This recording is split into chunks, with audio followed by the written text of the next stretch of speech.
Yeah, thank you very much. Yeah, we are edging towards kickoff. Just a little bit less than 10 minutes to go until toe meets leather, as Steve Conrad would say if he were here with us tonight. So I guess we should also tell our listeners to get ready to buckle those chin straps, huh, Robert? That's right. That's right. And right before we went to break, we were talking about the power rankings in Class A. And I don't understand how they are generated, but Darlington has 3 losses, one of which to a undefeated team in Quad A, the other to a top 10 team in Double A that's sending their quarterback to Ohio State, and the other was an overtime loss by a extra point, 1 point loss in overtime to the #1 team in the single A public. How is Darlington ranked 16th? I don't understand that. That's a very good question, man. And to be honest with you, I have read about the power rankings and tried to understand all the algorithms and everything that goes into it. And that's a little bit above my pay grade, apparently, because I don't totally understand how they do that. But I tell you what, we're going to have the national anthem, and I'm not sure how well our crowd mic will pick it up. So what we're going to do is send it back to the studio for a final break before we get ready for kickoff. We'll come back and run down our keys to the game. We'll get you ready for high school football tonight between Darlington here on the road at North Cobb Christian. We'll be back.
Yes, it is, and here shortly we'll be having the toss and knowing who is going to be kicking off, who is going to be receiving, and all that good stuff that goes along with it. And we will have kickoff here from North Cobb Christian High School here in just a little bit. A couple of keys to the game as we near kickoff time for Darlington. Of course, one of the things I don't know if we've mentioned, but the offense for North Cobb Christian is a lot like the triple option at Georgia Tech. There's a few things that they do a little bit differently, but the way they line up, you're going to say, hey, this looks a little bit like Georgia Tech. And so, when I look at this Darlington team, I think if they can force the NCC option offense to get behind the chains, if Darlington can limit the Eagles to short gains on the first couple of downs and force them into the third and long situations, like most teams, they're going to be in pretty solid shape. It's hard for this team's offense to play catch-up when they get behind the chains on first and second downs. And watching some film on them this week, it was pretty obvious that they run out of options, pun intended, when they get in that situation. Well, they certainly do, and they run that double slot option that Darlington used to run in the mid-'90s to in the early 2000s. And a couple things that you can watch for at home is watch the outside linebackers for the Tigers and see if they're going to come and stack the box. Traditionally, against power blocking teams, that will be very effective to an offset slot back and try to put that defensive end, the defensive tackle, and the outside linebacker once in that small little piece of ground. You'll also see Darlington's offense look the same at some times. They'll run a double slot offense as well, but Darlington has switched to more of a zone blocking scheme. So you'll see the line start shifting a little bit and look for the running back or Ty J. Watley or whoever they've got in there to make cutbacks back through the line. No question about it. And another one, of course, and this is the case in any game, but winning that turnover battle, Darlington has to take care of themselves. And if they do that in this game, they're the better football team. There is no question they've got the better athletes on the field, more depth. So if they take care of themselves, there's no question in my mind that with the athletes that they have going up against North Cobb Christian, I think they should win this game pretty handily, honestly. Well, looking at the size difference, I think especially on the line, Darlington has a distinct advantage. So I would look for Coach Atha to have a steady diet of running the football here early. Even though the passing may be open, I think he wants to establish the run and start pushing that ball and getting the defensive line tired. I think you'll see the defensive line for North Cobb do a lot of slant play. And smaller, quicker defensive lines will do that mainly because they can't really compete with the size. So they're going to be trying to get off the ball, trying to find gaps and get into the backfield and be disruptive. This is really where we can see the execution payoff of that zone blocking scheme, because the zone blocking scheme is designed to counter that. So that should open up a lot of different gaps for Ty J to find his way into the end zone. The captains are on the field right now. You've got Dalton Stinson, Austin Rogers, also Keelan Stepp, and not Griffin Brewster, Alex Little for the Darlington Tigers. For the home team tonight, the North Cobb Christian Eagles, you've got KP Pierre, he is the B-back. Also J.R. Nelson, he is their right guard, and you have also Will Marquez, and then I am screened right now and can't catch the other one. We'll get it for you in just a couple of moments, and we are having the toss right now, so we're going to be able to tell you who is going to receive, and it looks like at this point in time, ladies and gentlemen, that the Darlington Tigers have actually lost the toss, and of course that means North Cobb Christian, they won it, they will elect to receive. So they want that triple option out on the field to begin the game, Robert. They want to get out and put points on the board, and Matt, this is interesting. I don't know if I've seen this or not for the folks that are listening at home. North Cobb Christian has one set of stands, so they're not a home and a visitor stands. There's only on one side of the field, but North Cobb is lining up on the sideline without any stands. So the visitors team, Darlington, and they're in front of all of the fans, and I would have thought that would have been the opposite. No question. And just to kind of set the stage for you tonight in terms of the uniforms for each team, for North Cobb Christian, they have blue uniforms with lighter blue trim, and then they have white letters. And then in terms of Darlington, boy, look at those uniforms. They got their black pants on with purple and white trim, white jerseys, and of course they've got the purple tiger paw, that trademark tiger paw on the helmets. Those are good-looking road uniforms. I love them, man. That's good-looking. They are good-looking. They've become a lot more form-fitting back in the years. I remember ours, I think, came down to our elbows as we ran out onto the field. A little more conservative times, I guess, than these. Maybe so, but I think the Darlington fans have traveled really well. North Cobb may have more fans here, but it's not by a whole lot. A lot of students are here, a lot of parents as well, looking for a good night of football. No question about it. North Cobb about to make their entrance and the run through, and we'll just about be ready to go. Again, North Cobb Christian won the toss. They elected to receive, try to get that offense out on the field, try to score first and see if they can build some momentum. Of course, Darlington wanting to come out strong on defense, pin their ears back, and show North Cobb Christian that a tricky little triple option offense is not going to scare this defense out of playing assignment football and been able to lay the hammer down and play some tough defense, which we feel like they'll be able to do. Well, again, when you talk about the triple option and teams that run it really well, where they run into problems is when they go against teams that have a big, fast defensive line. So they're counting on, the offense is counting on their smaller offensive linemen to get around it and move those defensive linemen around. But when you've got really big defensive linemen like Darlington does, we're talking Elijah Ball, Tate Ratledge, Jacob Hunt. Those are really hard guys to move, and I'm not so sure they're going to have success trying to move that defensive line, and they ended up may get pushed around.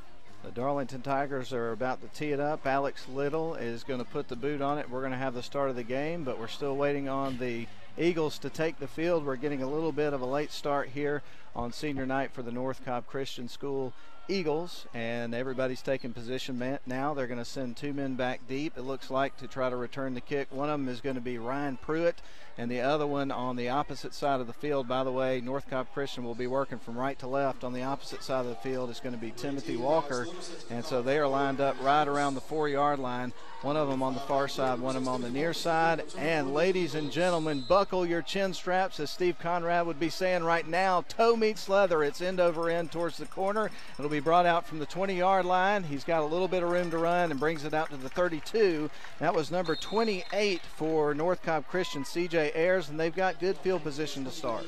And I think that was a planned pooch kick. Alex did not take a large step back from the ball. He was probably 3 paces off from that ball and did a little pooch to the 30-yard line, and that looked like that was a pre-planned kick to keep it away from Ryan Pruitt and Timothy Walker. So we'll see how that kind of progresses as the game goes forward. North Cobb's going to start from their own 33-yard line, 1st and 10. They'll line up in their a little bit different formation than I was expecting to see. They're going to be in shotgun. Out of all the film I watched, I did not see this. They've got 3 wide receivers on each side of the formation. They throw a quick out to the left. They connect and bring it down to the 41-yard line. Nobody saw that play coming with what we've seen on film. No, they had linemen split out. So even though we had 3 guys out there, they were 3 guys kind of in a pod formation. There was really only 2 eligible receivers in that one. So everybody off the line of scrimmage is eligible, and then the only 2 in man on the line of scrimmage are eligible. So right now, as you see it split out, 59 is not eligible and 78 is not eligible either. They are pure blockers. This is not their typical quarterback. This is one of the wide receivers, typically Jacob Watson. He throws a quick out to the right side. They're going to pick up a first down and then some. He stays up, breaks a couple of tackles. There is a flag that comes in. We'll see what that's all about, but another big pickup for this triple option offense, which looks a bit different tonight. Well, it does, and you can tell that there's a reason why you haven't seen it on film. It doesn't look like Darlington has either. Elijah Ball's having a lot of trouble seeing where he should line up. Should he cover that guard that's one of the 3 down linemen, or should he come out on one of their pod offenses? So a little bit of adjustments for Darlington, and they'll need to figure out where they want to place their players. But again, there's laundry on the field, and it looks like, was that a holding call? That was a holding. Actually, and there was personal fouls that were offsetting. But this one's coming back. It looks like our referees are using pink flags for breast cancer awareness for the month of October. So it's going to be on the 41-yard line. That brings up 2nd down, and the line to gain is going to be at the 44-yard line here. Or excuse me, I should say it's on the 41-yard line. Yeah, they got to get it out to about the 43 to get the first down, so they've only got 2 yards to go. They will line up with 3 wide receivers off to the far side, a man in the slot, and 3 here on the near side. Quarterback takes the snap from shotgun. That's going to be number 25, Jacob Watson. They're going to run a sweep out to the right side, and that is going to be number 6 again, and his name is Timothy Walker, but there's not a lot there. The defense was ready for it that time. Yeah, they're just trying to spread out and use a little trickery with formation. And even though they may look like wide receivers lined up out there, only one of them is eligible. So he is just a blocker out there as they're all lined up on the line. That brings up 3rd and 2 here for the Eagles, and they're still lined up after no gain at their own 41-yard line. And so even though they're formationing the Darlington defense to death here on this particular drive, it's not fooling the defense enough to move the chains. They're coming this way, Matt. They've got their 2 stars out here. Quick out, he drops it on the ground, and I think that's going to be an incomplete pass. I don't think he had full control of the ball. Yeah, that was incomplete. And number 5 and number 6 are their go-to guys, Ryan Pruitt and Timothy Walker. When they both lined up here with 2 blockers out in front, you knew they were coming down this way.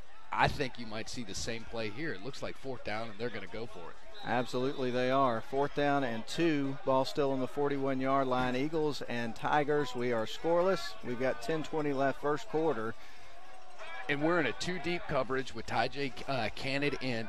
There's a mismatch. They have numbers down here on the near side of the field. Jacob Watson takes the snap, throws it out to the left side. Same play, and this one's going to be incomplete as the man from the defensive stop there came in. That was Hampton Watkins with a great stop for Darlington. Yeah, and they're lucky that one didn't get picked off. That ball sailed a little bit high. So that's going to be a turnover on downs, and not only that, the Darlington Tigers are going to have unbelievable field position for their first offensive possession. They certainly are.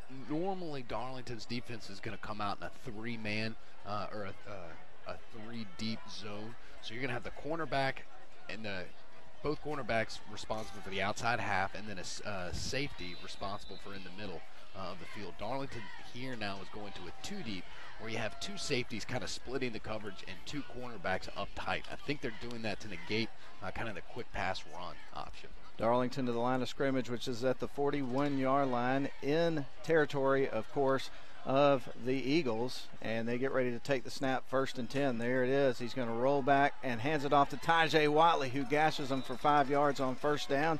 He'll take that every time. Absolutely. He did not get touched until 3 yards down the field, and that's a great job by the offensive line. That was a counter play. So we faked a little bit to the left and then went back to the right. I didn't see if any guards pulled on that, but we were definitely into the second level blocking those linebackers. 2nd down and 5 from the 36. Darlington starts, of course, this drive in Eagle territory, and they're going to jump encroachment. That'll be a 5-yard penalty against the defense. Yeah, that was a good discipline by the offensive line, staying there, and hopefully that could be a tool we can use for the rest of the night.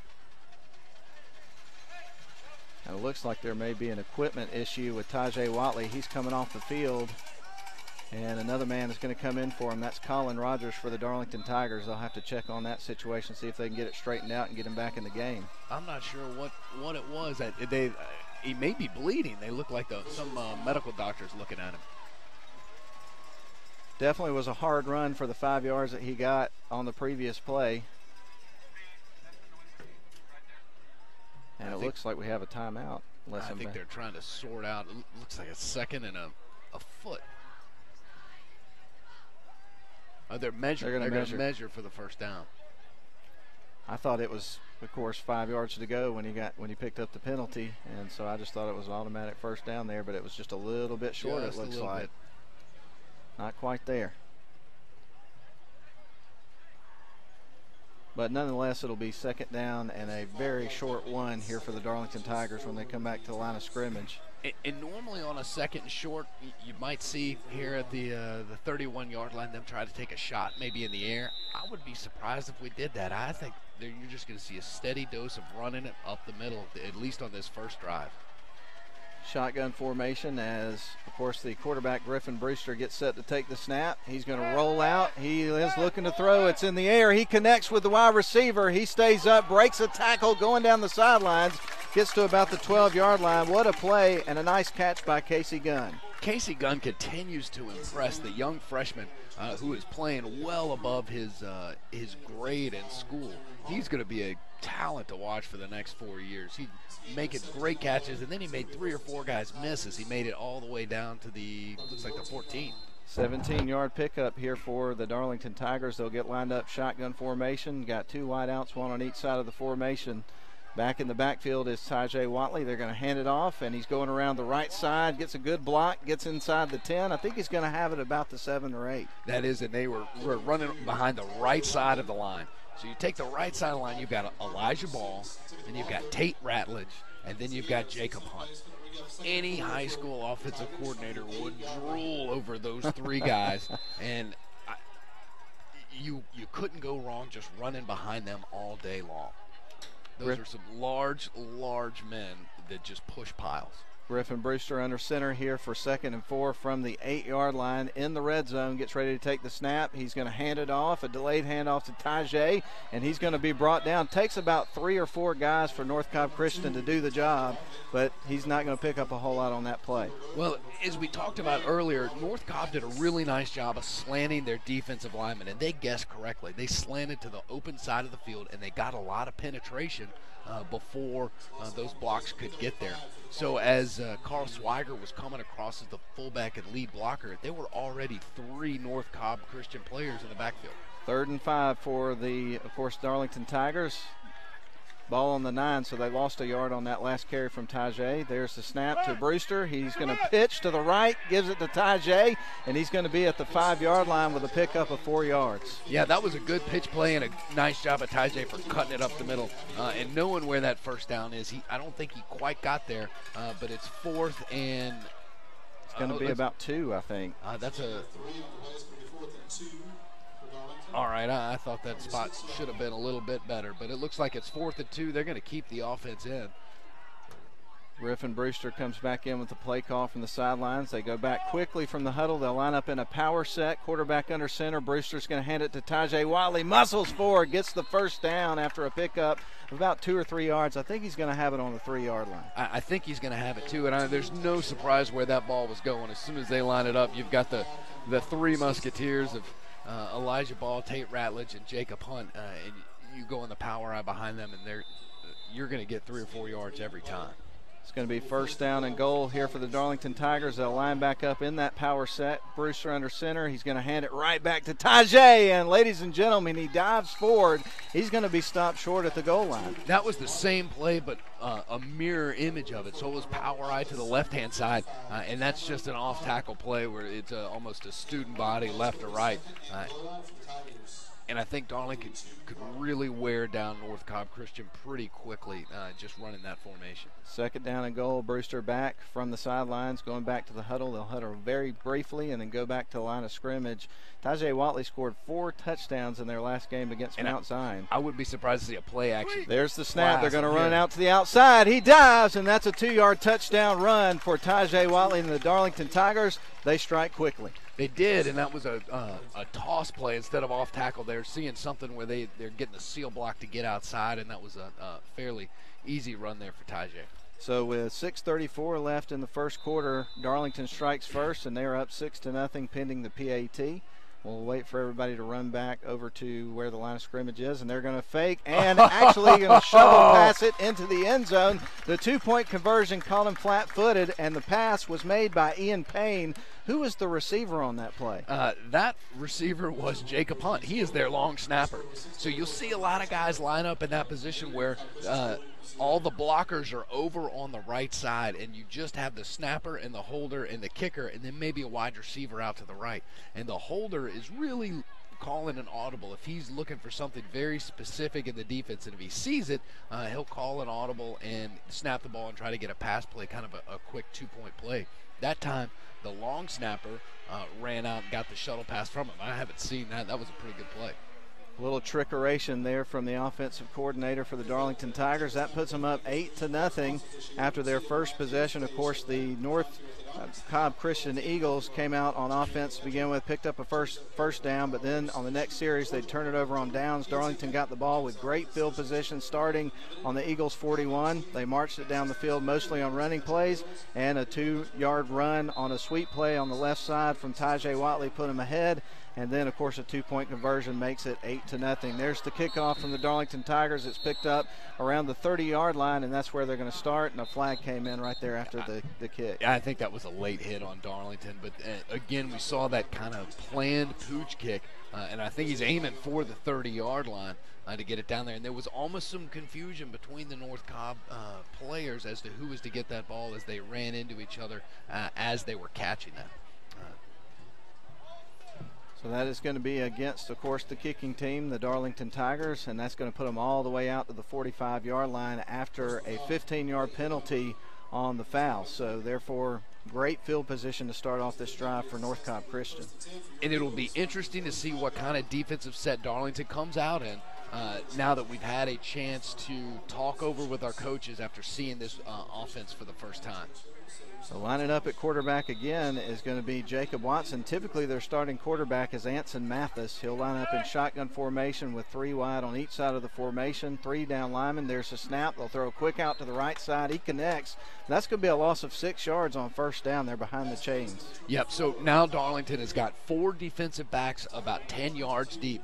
Each one of them is responsible for a quarter of the field. The defensive ends that are normally by the tight ends are out split wide. And on the snap of the ball, both of those defensive ends are fighting to get to that up back that's 5 yards off the ball. We made a great play on that last one to stop it out. Kyle Pierre was the receiver on that last play. 2nd down and 16 here for the Eagles. Ball on their own 39-yard line. 5:54 remains here in the opening quarter. Darlington is up 8-0 after a 2-yard touchdown run for Tajay Watley and a 2-point conversion on a little trickeration. Shotgun formation. Quarterback gets set to take the snap. He's rolling out. That's Watson. He's going to throw a pass. He's wide open. He catches it, gets out across the 50-yard line down to about the 47 before they get him out of bounds.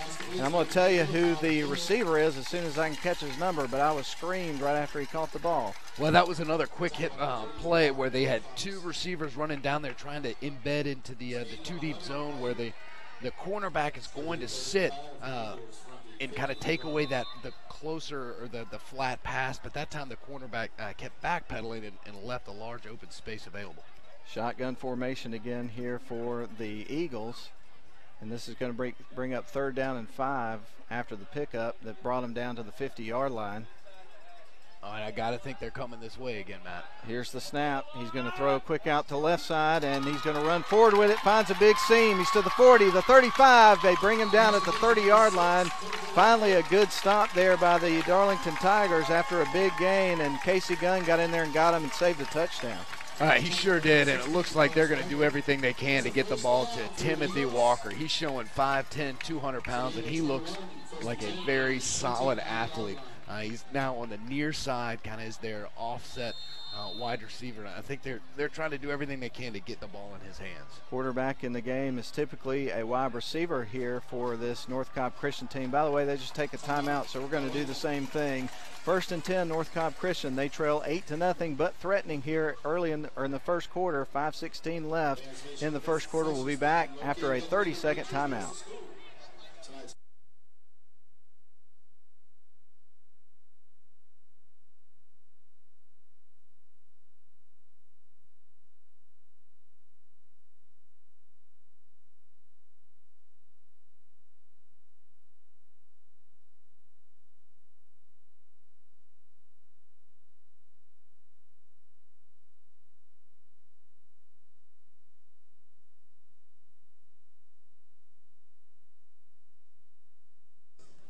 We're back live here at North Cobb Christian. It's been an interesting first quarter as North Cobb Christian, as we talked about all through the pregame, running a triple option, and then they totally scrap that and have a totally different offense going into this particular game. And mostly they've just been throwing quick outs to wide receivers, more or less, on this particular drive.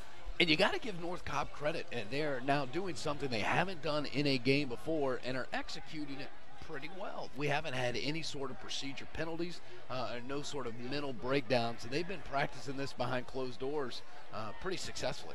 Jacob Watson, the quarterback's got them lined up in a shotgun with wide receivers on each side of the formation. They're going to throw a pass out to the right side, and he connects, picks up a good chunk of yards, and gets down to about the 22-yard line. That was number 24, the wide receiver, Kyle Pierre. And, man, they're doing it in the air in this game. They sure are. And Jacob Hunt is getting really close to picking these off, so he is just on the outside of the guard, and at the snap of the ball is running upfield and jumping, and he's getting inches away from this ball the last 2 times.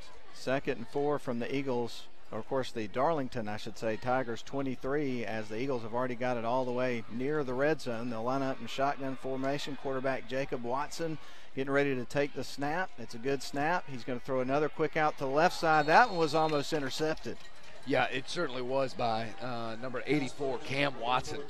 So this is almost like arena football is the closest thing it looks like. And so Darlington has got their defensive end just kind of on the line of scrimmage in between these two receiver blockers out there, and he's trying to get upfield and get his hands on the ball as quick as he can, and Cam almost got it that time.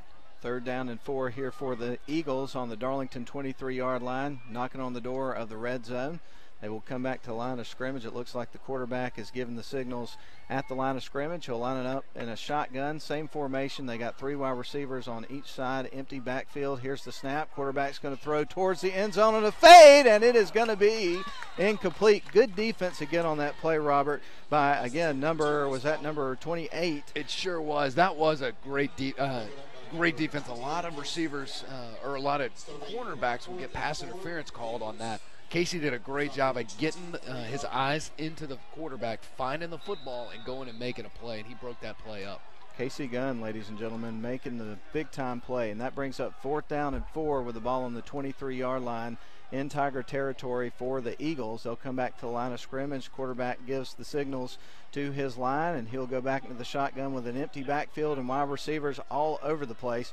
Here comes the snap. He's rolling out, looking to pass. He's going to fake, throws it towards the end zone, and this one is going to be almost intercepted by the Darlington Tigers and almost hung on to it, and that was going to be number 3, Roth Wilcox, and he almost came down with it, Robert. That was another great play by Roth. In and out of his hands, but that was well defended. Certainly the wide receiver was not going to catch that. Roth had great coverage on that play. So for the 2nd drive in a row, this time on the opposite side of the field, though, for North Cobb Christian, moving the ball against this Tigers defense, they turn it over on down. So they've gone for it on 4th down both drives in this game, Robert. I really thought we were going to see a quarterback draw on that play, a fake the throw and then run it, because I think that play is open for them. Darlington lines up 1st and 10 with the ball on their own 23 to start this drive. They're going to roll out looking to pass on 1st down. He's wide open here in the flat, and that is going to be connected with number 28, Casey Gunn. A big pickup for the Darlington Tigers on 1st down. That play has to be so encouraging for Darlington fans. That is a simple arrow route from Casey Gunn that was well executed by a freshman running a route and a sophomore throwing him the ball. That's going to go on for a long time, and that was basic pitch and catch, well executed. Griffin Brewster getting the play call from the sideline. Will get his team lined up with a fresh set of downs. 1st and 10 with the ball on their own 37-yard line. The Tigers are working from left to right, up 8-0. As NCC has turned it over on downs 2 drives in a row. It's up the middle of the field. He connects at around the 38-yard line with the wide receiver Ian Payne, and another huge pickup on a pass play for the Darlington Tigers. They split out for what they call a twins formation. So they had 2 wide receivers, and both their slot backs were spread out, and they were running 4 seams down the field. They were trying to catch some defensive backs napping, and they certainly were here on the near side. They both had Ian Payne and Casey Gunn wide open on that play. 3 wide receivers on the far side, 1 on the near side. Shotgun formation. There's the snap. It's going to be a quick out to the left side. He connects, picks up a big chunk of yards, breaks a couple of tackles, gets some yak yards down to the 20, and the wide receiver on the play was Ezra Barnett. Another big play. What a great play, catch by Ezra Barnett, but what a great block by Tajay Watley out on the edge. So that was a bubble screen, and Ezra Barnett did a great job of breaking tackles, but he didn't get touched till 5 or 6, 7 yards down the field. That was good downfield blocking by the receivers. If you block, you get the rock. I got a feeling that Tajay Watley's getting it on this play. 1st and 10, ball on the 21-yard line, the Darlington Tigers. Brewster set to take the snap. A flag comes out. Somebody jumped. That was inside the line. I think it might have been Elijah Ball. A little bit of movement there. So that's going to be a 5-yard penalty that goes against the offense on the false start, and that'll back them up a little bit. But, boy, this is an excellent drive that the Darlington Tigers are putting together. This is a much different drive than the first drive. That first drive was kind of 3 yards in a cloud of dust, and Darlington seems to be moving the ball with a lot of ease right now. So the Darlington Tigers get ready to go back to the line of scrimmage with 1st and 15 with the ball on the 26-yard line. in Eagle territory, up 8-0 with 3:02 left here in the first quarter. Shotgun formation. There's the snap. They go to Tajay Watley. The defense was doing a good job there trying to strip the ball, but Tajay was able to hang on. Did take a loss, but he protected the football. Well, that was a trap play where we pulled a offensive guard to try to come back to the other side, pull him from one side of the field to the other, and the defender who was lined up on the pulling guard just ran right into the play and wreaked havoc. That was give credit to North Cobb Christian's defensive line on that play. Lost 3 yards on the play. Second down and 18. Ball on the 29-yard line. Tigers line up shotgun formation with a 4 wide receiver set. They're rolling out, looking to throw here on second down. Quarterback scrambles. He's going to have to tuck and run up the sidelines inside the 20, and so he was able to get some of those yards they lost on the last couple of plays back and then some. That was a good run from the quarterback. A good decision. It certainly was, and you hit the nail on the head there. The thing I'm impressed the most with Griffin Brewster about is his decision making. He's got a great arm and he executes these great throws well, but the decision making, I think, is his greatest attribute. Rolling out, knowing to keep that ball tucked and make it a third and manageable was a good decision. 3rd and 7 with Tajay Watley in the slot. Certainly want to watch that, and a flag just came in, and that is going to be an encroachment on the defense. Yep, so they will pick up another 5 yards, and now it's 3rd and short, which may change some of the play calling there for the Tigers. You certainly would expect so. So that brings up 3rd and 2 with the ball now on the 18-yard line in the red zone for the Darlington Tigers. They go back to the line of scrimmage, and as you mentioned, Robert, I totally expect we'll see a different play than we were going to get on that 3rd and 7 look. We've got 3 receivers to the near side with Tajay Watley, Ian Payne, and Casey Gunn, and it looks like only 2 defensive backs from North Cobb Christian.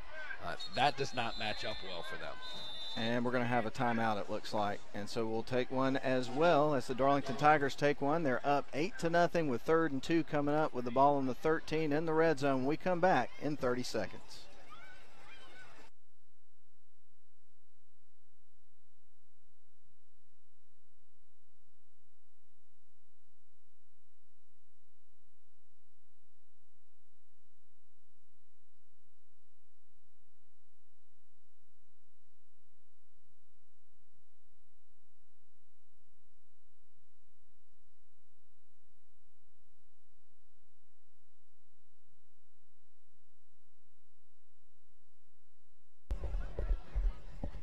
We are back live at North Cobb Christian School at the home of the Eagles, and right now it's 3rd and 2 here for the Darlington Tigers with the ball on the 13 in the red zone.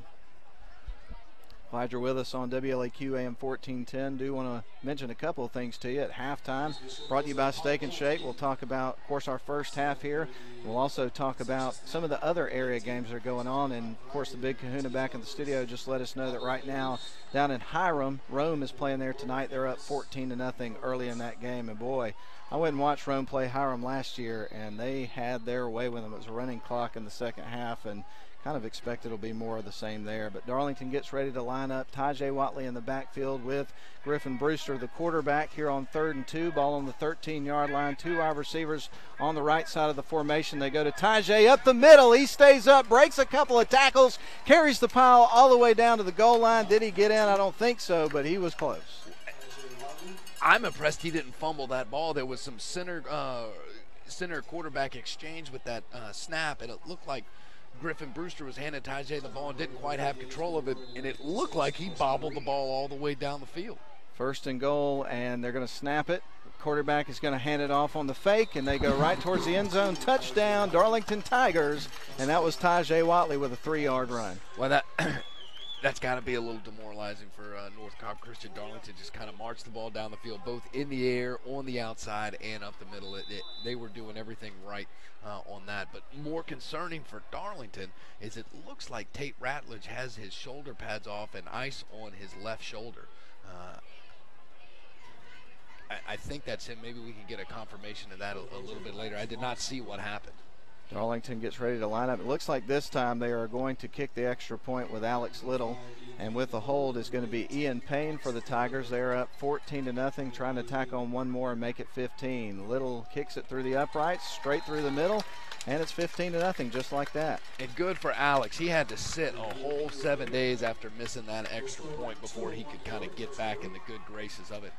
You know, he will make 99 out of 100 of those, and that was just a one that I know he's been wanting to shake off. That was a good kick through the uprights, and that would have been good from 30 yards. Well, Tajay Watley already with 2 touchdown runs in this game. And, of course, you had a 2-point conversion there on their first score and then an extra point here on this one. So that totals up to 15 to the Eagles, nothing here at North Cobb Christian. We got 2 minutes left in the first quarter, and that was, like you mentioned, Robert, several times, that was a good-looking drive for the Darlington Tigers, and I love the mix of the run and the pass because obviously in the game before it was pretty much hand the rock to Tajay. I think he carried the ball almost 30 times in that game, scored 4 touchdowns, and Darlington knows that when they get into some situations playing some better defensive teams and some really good teams, they're going to have to find a way to have a little bit more balance in terms of their offense. Yeah, that was certainly a very balanced drive and well called by Brent Bell.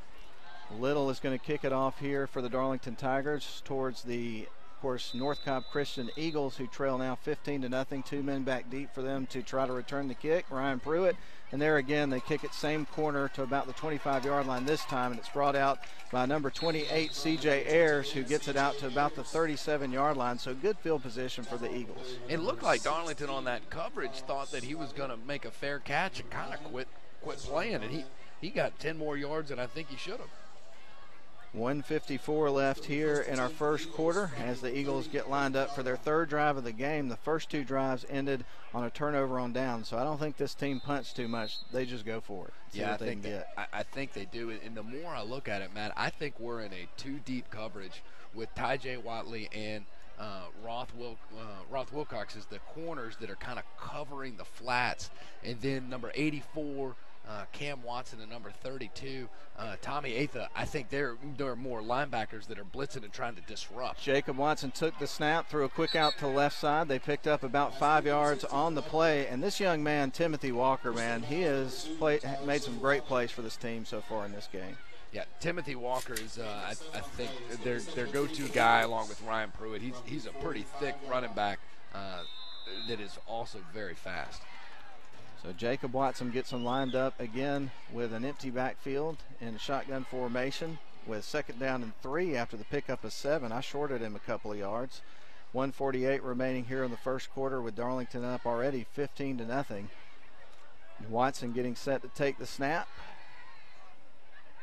And here it is. He's rolling out, looking to throw. It's off to the left side, hits his favorite target, connects, and he cuts up inside, gets it down to about the 42-yard line. He went with Walker again. He did, and what they're trying to do there, Matt, is their wide receiver out that's split wide, have him go straight down the field and try to take that cornerback with him, and then the kind of offset back. In this case, it is Timothy Walker is just kind of filling that void in the flat. So I wonder if Darlington now, you see now the safeties are starting to walk back out to the outside. If they do this again, Tajay Watley is going to hand that deep guy off to the safety and cover Timothy Walker up the middle. 1st and 10, ball on the 42. A fresh set of downs here for North Cobb Christian as they've got it on Darlington's side of the field. There's the whistle, and we got a flag. That's going to be, is that a delay of game, or what is the deal here? It sure is. Yep, sure enough. 5-yard penalty against North Cobb Christian. That'll make it a 1st and 15 from the 47.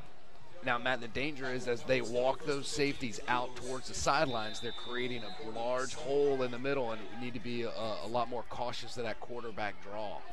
Watson set to take the snap. Man runs in motion. They fake the sweep, and the quarterback runs up the middle, and the defense swallows him up. Look at big number 22 coming in. Keelan Stepp with a stop for Darlington. Yeah, North Cobb Christian does not match up well on the inside with Darlington, and they're trying to avoid that as much as possible. And that's why you see a lot of the speed sweeps and a lot of the counters come through. So Jacob Watson gets his team lined up now with 2nd and 12 after a pickup of 3. Ball is now on the 44-yard line. We've got under a minute to play, 40 seconds to be exact here in our first quarter. So time winding down in the first quarter with Darlington up 15-0. North Cobb Christian driving. There's the snap. They're going to throw it out to their favorite target. That's Walker. And this time not a lot there. The defense has seen it enough times to kind of figure that one out, Robert. They sure did. They had a nice pinch from Elijah Ball, who's kind of the defensive lineman on the inside, and then Gil Maurer, who is out there kind of playing a little bit of a split hybrid position. They were able to close that gap and make a nice play. Well, we're almost done with the first quarter, so we may not see another snap before we get to that point. I don't believe we will. I think they're going to let it run out. I think you're right. Well, that's the end of the first quarter. The Darlington Tigers 15, the North Cobb Christian Eagles 0. We'll come back after a 1-minute break on WLAQ.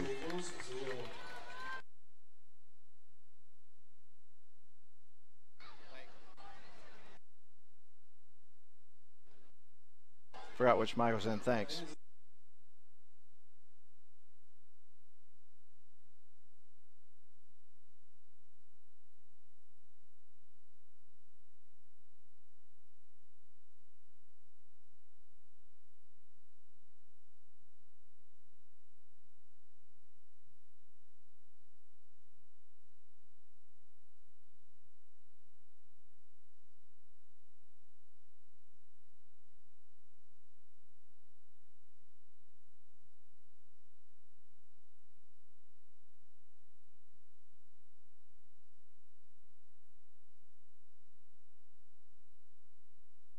Indeed, and right now, of course, the Eagles have the ball trailing at home as we get set to start the second quarter. 15-0, Darlington on top, 3rd and 11 for the Eagles, and they've got the ball on the 43-yard line, and we've swapped side of the field, so now instead of working from right to left, they're going to be working from left to right.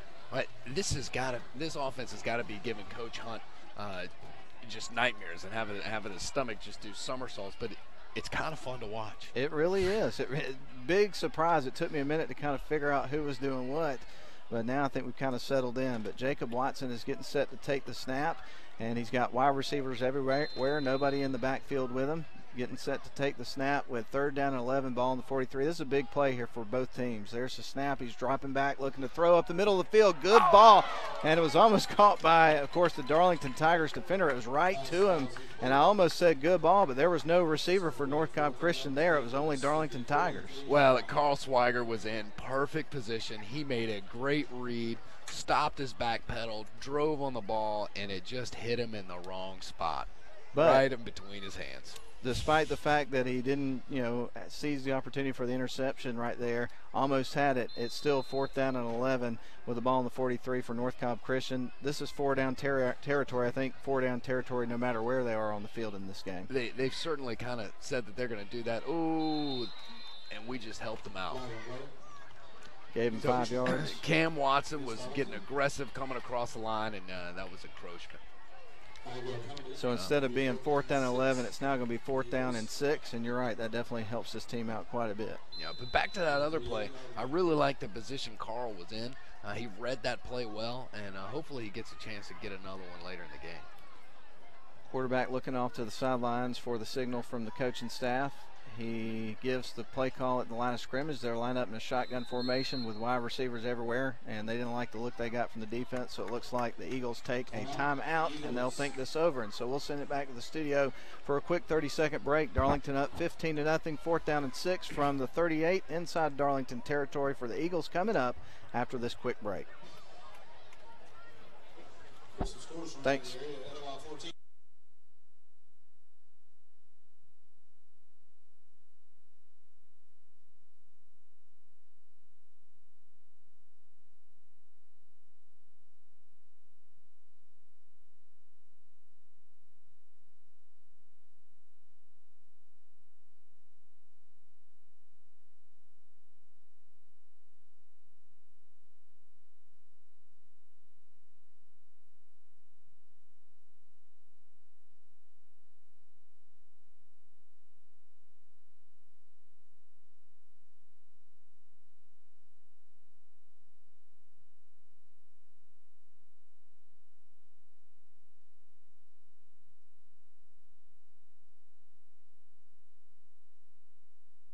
We're back at North Cobb Christian. They're lining up 4th down and 6 here with the ball on the 38-yard line inside Tiger territory. Tigers up 15-0. Quarterback Watson takes the snap. He's going to throw. Nope. He's going to get caught by the defense. Breaks a tackle. Stays up. I think he's going to get a first down. He's inside the 30 to the 25. Somehow turned that into a first down. Unbelievable. He did. We got a Darlington player down by the line of scrimmage.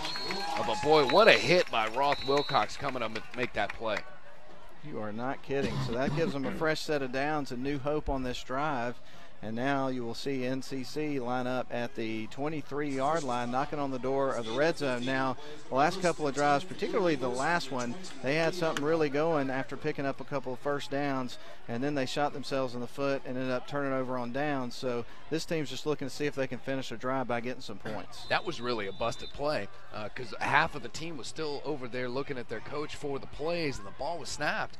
And their quarterback, Jacob Watson, just made a really athletic play to get outside, and then once he kind of got outside of containment, Darlington's defense was so spread out, he was able to get the first down. Empty backfield on 1st and 10. They're going to throw a quick out here to the right side, and Kyle Pierre, they connect, but he's going to take a loss of 2 or 3 yards.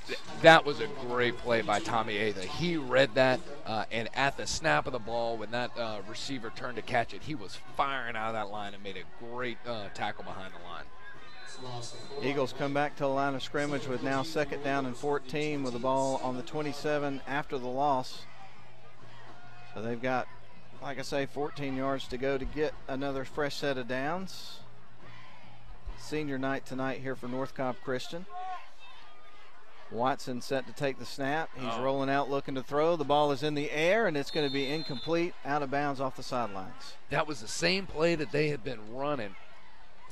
Where they'll take the outside wide receiver and run him down the field and try to clear everybody out, and then their running back or whatever this position will call that's about 5 yards behind him will try to sneak in behind almost on a wheel route. Darlington had that well defended by Tommy Atha and Roth Wilcox on that play. Kyle Pierre was the intended wide receiver on the play. It's going to be 3rd down and 14, ball on the 27 here for the Eagles, trying to get into the end zone, trailing 15-0. Watson lines them up. Takes the snaps, going to throw it out to the left side, this time into the flat. It's a little trickeration, a pass up the middle, and it's going to be incomplete. And he's lucky that that was not intercepted because in good position was Tyler Watkins for the Darlington Tigers defense. Well, that was a double pass from Timothy Walker. I'm not so sure that that was a backwards lateral on their first throw to set that up. That looked like it was, I want to see an instant replay on that. But that not fooled by Darlington at all, and Cam Watson was there really disrupting in the backfield. So they'll line up now with 4th down and 14, obviously going for it as they have every time on 4th down. Quarterback's going to tuck it and run. He was looking to throw, and then he bails out and runs up the sidelines. Man, he came close to a first down. He's going to be short by about 2 yards. I think so, but that was a great effort by Jacob Watson, and we've been calling for that play all night, that quarterback draw. Once he gets outside, he is quick. He is not very big, but boy, he had some speed to get out toward the sidelines, and Darlington's very lucky that he did not get that first down. They really are, and so for the 3rd drive in a row, the NCC Eagles end up going, of course, turnover on downs, and they're going to give the ball back to the Darlington Tigers. The good news for the Eagles is they got them pinned back to the 15-yard line.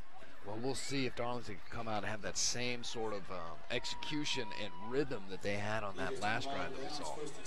Darlington lines up with 10-14 left first half, 1st and 10, ball on the 15-yard line. They're going to hand it off to Tajay Watley. Big hole created by the offensive line.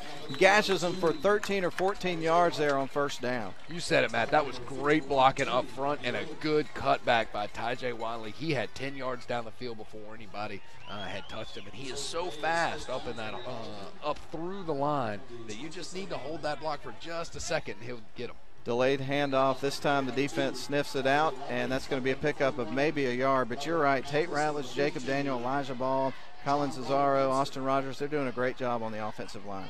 They sure are. And I think seeing a little bit of the hands on the hips from the defensive line of North Cobb, and that size fight might be starting to get to them. So 2nd and 9 here for the Darlington Tigers. They're going to throw it out to the left side. He stutter steps, breaks the tackle, gets out to the 35, and he gets across the 38-yard line. So a big pickup there for Ezra Barnett, who made a great catch and a nice big gain after the catch, and that's going to move the chains. Ezra Barnett made a great run, but I want to highlight both Ian Payne and Tajay Wiley on their blocking. So we had 3 out there. Ian Payne had his guy on the ground 10 yards past the line of scrimmage, continuing to block him. Those are the kind of plays that make a good team a great team. Two wide receivers to the far side, one on the near. Shotgun formation, quarterback getting ready to take the snap. He's going to go to Tajay Watley, big seam up the middle, and he's able to pick up about 2 or 3 yards on that play. I thought a little more was going to open up on that one. I thought so too. He was very, very close to breaking that. With it looked like a large hole that kind of closed up there on it. That brings up 2nd down and 7 for the Tigers. Ball on the 41-yard line. Darlington trying to work it out on their own territory into Eagle territory. Up 15-0 with 8:45 left in the first half. Beautiful night for football, by the way. I don't even think I've mentioned that yet. Quarterback under center, 2 wide receivers to the far side, 1 to the near. Fakes to Tajay, gets a good block. There's a pass out into the flat, and he connects, and he's going to be brought down, but that was a well-designed play. That was, and Carl Swiger made a great catch out on the flats. I thought he was going to get a little bit more yards, but it was a very nice open field tackle by the North Cobb player. Bringing up 3rd down and 4 here for the Darlington Tigers as they're going to roll out to the 44-yard line. Trying to move the chains here on 3rd down, looking off to the sidelines to get the play call. Quarterback Brewster is going to get him back to the line of scrimmage, lined up in shotgun. In the backfield with him is Carl Swiger, 2 wide receivers on each side of the formation. Brewster takes the snap. He was looking to throw, and a flag came in. They're going to call a legal procedure on the Tigers, and that's going to make it a much tougher. Now we're going from 3rd and 4 to it's going to be 3rd and 9. So 5-yard penalty against the Darlington Tigers, as you mentioned, backs them up to 3rd and 9, ball on the 39-yard line as they get ready to take this next snap with just under 8 minutes to play in our first half. This first half, and I shouldn't say this because normally when you say this on the radio, the game slows down, but this first half has been going by pretty quickly. Shotgun formation, Brewster set to take the snap. 2 wide receivers on each side. Good block, saves the quarterback. He's going to tuck and run off to the right side and breaks the tackle and adds another yard at the end of the run. So that was a good pickup there for Brewster. It was a good pickup, and now Coach Atha, he's going to make a punt call, which is the good conservative call. I thought maybe with a little bit of the momentum on the, close to the 50, 4th and 3, he might have decided to go with it, but we're going to punt this ball away. Rhett McDermott is going to punt it away here for the Darlington Tigers, who are up 15-0 and stall out on that particular drive. This is 4th down and 3. There's the snap. McDermott's going to put the boot on it, and it's a line drive kick that's going to take a Darlington, well, actually more took of an Eagles bounce and rolled to the side and stops at the 21. I thought they were going to have him backed up inside the 10 for a second there. Well, I thought they were too, and that was a low line drive punt, but the Eagles had a block on. They didn't even have a man back to cover the punt. So this will be the 4th drive of the game for the Eagles, and they will start with their worst field position of the night. They started at the 28, the 45, then the 37, and now they're going to start just a little bit past their own 20-yard line, and their first 3 drives ended up in turnover on down, so they've not scored yet here tonight at senior night, down to the Darlington Tigers 15-0, just under 7 minutes to play in the first half.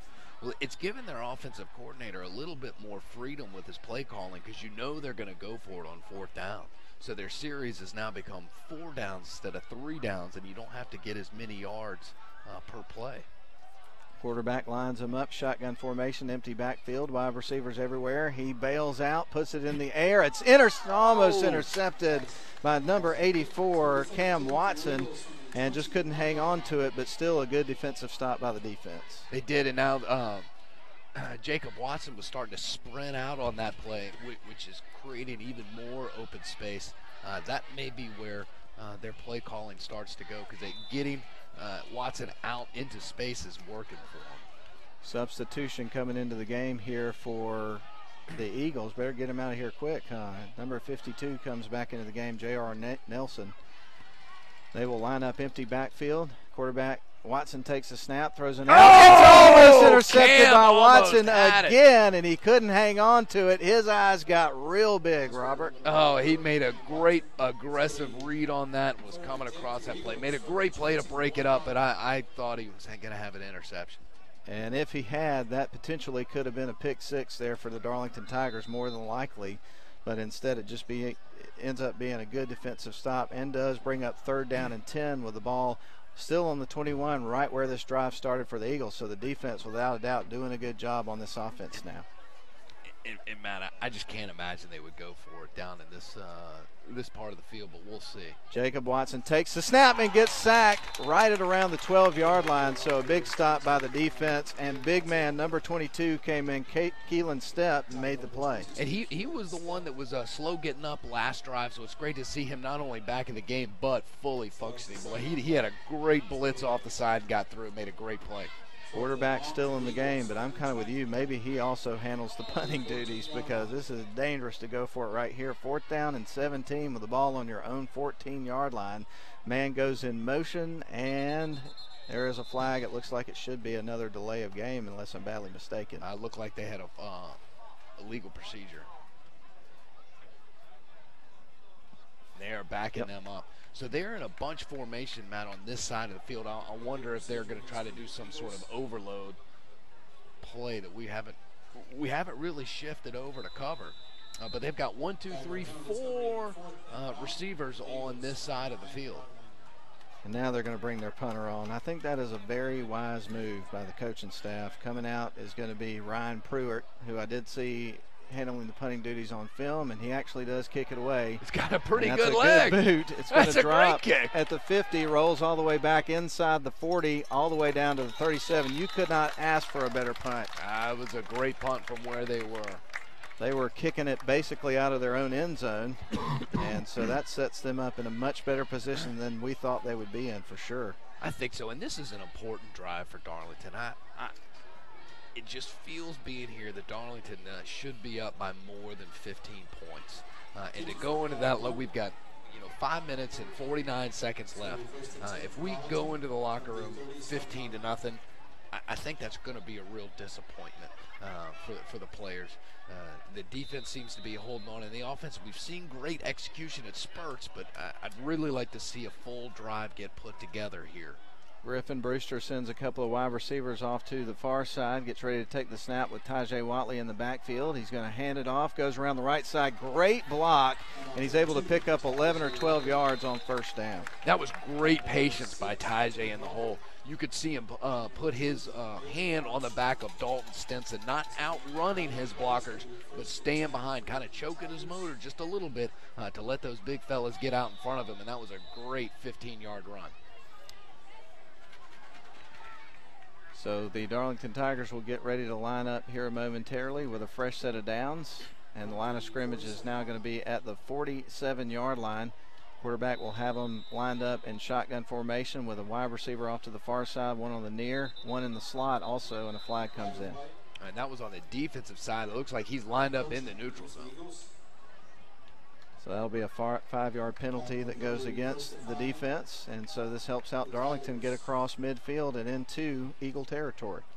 Well, again, now with 5 minutes and 22 seconds, I believe Darlington has 2 timeouts left, so plenty of time to march down the field.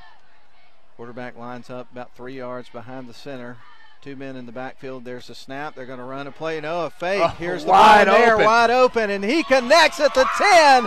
He is gone, ladies and gentlemen. Touchdown, Ezra Barnett for the Darlington Tigers. A passing touchdown with 5:06 remaining here in the first half, and Darlington's up 21-0. Boy, that was a great play. So that was a double fake. Darlington faked the dive up the middle and then faked the end around. Griffin did a great job with that ball, hiding it, and then Ezra Barnett was down the middle, and there was no one within 20 yards of him. What a play. 21-0, Darlington up. They're going to go for 2, it looks like again, and the man that was playing quarterback on that position, Ian Payne, who took the direct snap, dove forward, and of course he's going to be stopped a little bit short, it looks like. God, Darlington must be seeing something in that formation that they think is advantageous to them, because they were trying to run the same play. Snap back to Ian Payne, and he's either trying to throw the shuffle pass or run it in himself. 5:06 remains here in our first half. The Darlington Tigers up 21-0 after the big pass play from Brewster to Barnett, and that was the first passing touchdown for the Darlington Tigers in a while. And I think that's one of the things that you know, as a coaching staff, you're really glad to see for this team to have some good passing plays in this particular game, because I know that's been a little bit shaky for them at times, but they've got a young quarterback, Griffin Brewster, who's got a good arm. He's smart. He makes good decisions, and tonight he's made really good decisions in terms of when to throw the ball, when to keep it, and those sorts of things, and he's doing an excellent job running this offense, and you can watch this young man growing right before your very eyes and getting some maturity. Well, that play is really important, man, because it starts to if those defensive backs start creeping up, because Darlington's been very successful with the run, that play is going to back them up, which in turn is going to make the running game much more successful.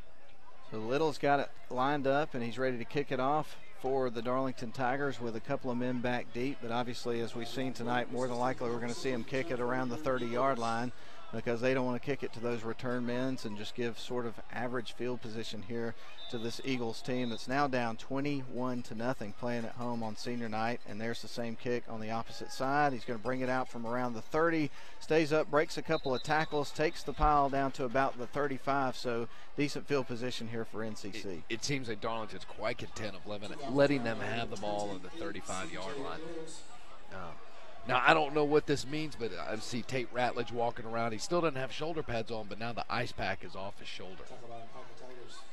So the Tigers will get lined up. It'll be interesting to see as we go along through this game if they stick with this offense that they've been running here tonight, which looks like they will now, or if we see any of the triple option plays that we saw against Tryon a couple of weeks ago on film. I think if they were going to make a switch, they'd do it at halftime. But we'll see. They look like they're close to breaking something open. Here's the snap from the shotgun, empty backfield. They're going to throw to left side to Walker. He's the main target, and he picks up 8 or 9 yards. That was a big play on first down. That certainly was, and Cam Watson got blocked on the outside on that play. Otherwise, he would have made that stop, I think, behind the line of scrimmage. 2nd down and 2 here for the Eagles, trailing the Tigers 21-0, 4:39 left. Here in the first half, ball is on the 45-yard line. The nose of the football is just there. You know, one thing about this offense is even though they may not gain yards forward, apart from that last drive, we really haven't seen them go backwards at all. No, we haven't. Shotgun formation, quarterback set to take the snap. That's Watson. Man goes in motion. That's Walker. They're going to fake to the motion man. Quarterback runs. That was a design run all the way. Stays up, breaks a couple of tackles, rolls down to the 42-yard line. Big time running there for Jacob Watson. That was. I think everybody thought the ball was going to get to number 6, Timothy Walker, and with the defense spread out, he's able to get into open space and run. It's almost like a rugby play with so many players spread out over the field that no one's really bunched up at all. Jacob Watson with wide receivers all over the place in shotgun formation.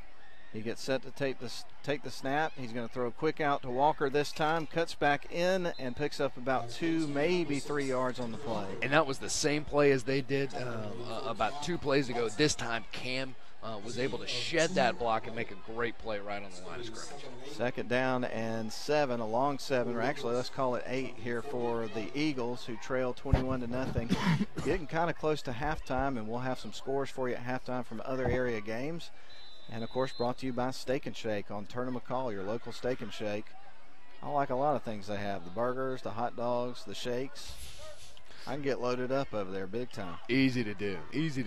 Shotgun formation for 2nd and 7. They throw it out to the right side. He turned to run before the ball was secure in his hands, and the receiver on that play, Robert, was Bailey Armstrong. I think that's the first target we've seen from him tonight. It might be the bigger takeaway there is Tommy Atha was tackled on the play right in front of the referee, so he's throwing the flag. That we're going to march them back 10 yards for holding there.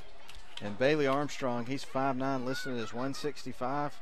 I don't believe it. He looks like he's more like 150 to me. He's not a real big kid. No. And he took a heavy hit on that play, as you mentioned.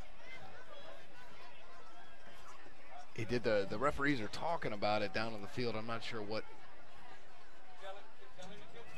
the discussion is.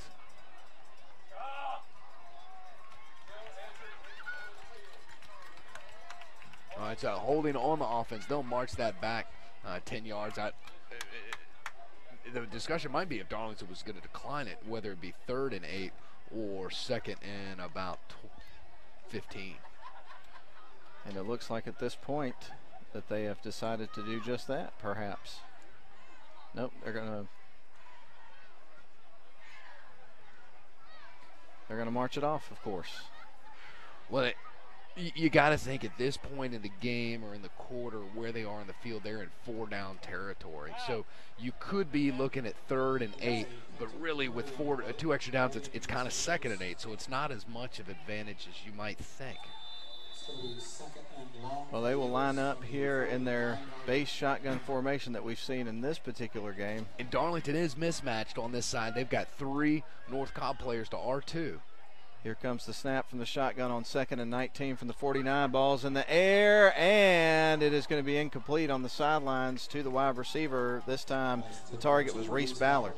Casey Gunn was playing catch-up on that play. He got there at the end, but he bit on the initial fake and was kind of behind the 8 ball. That's going to bring up 3rd and 19 for the Eagles with the ball still on the 49-yard line, still on their side of the field by a yard.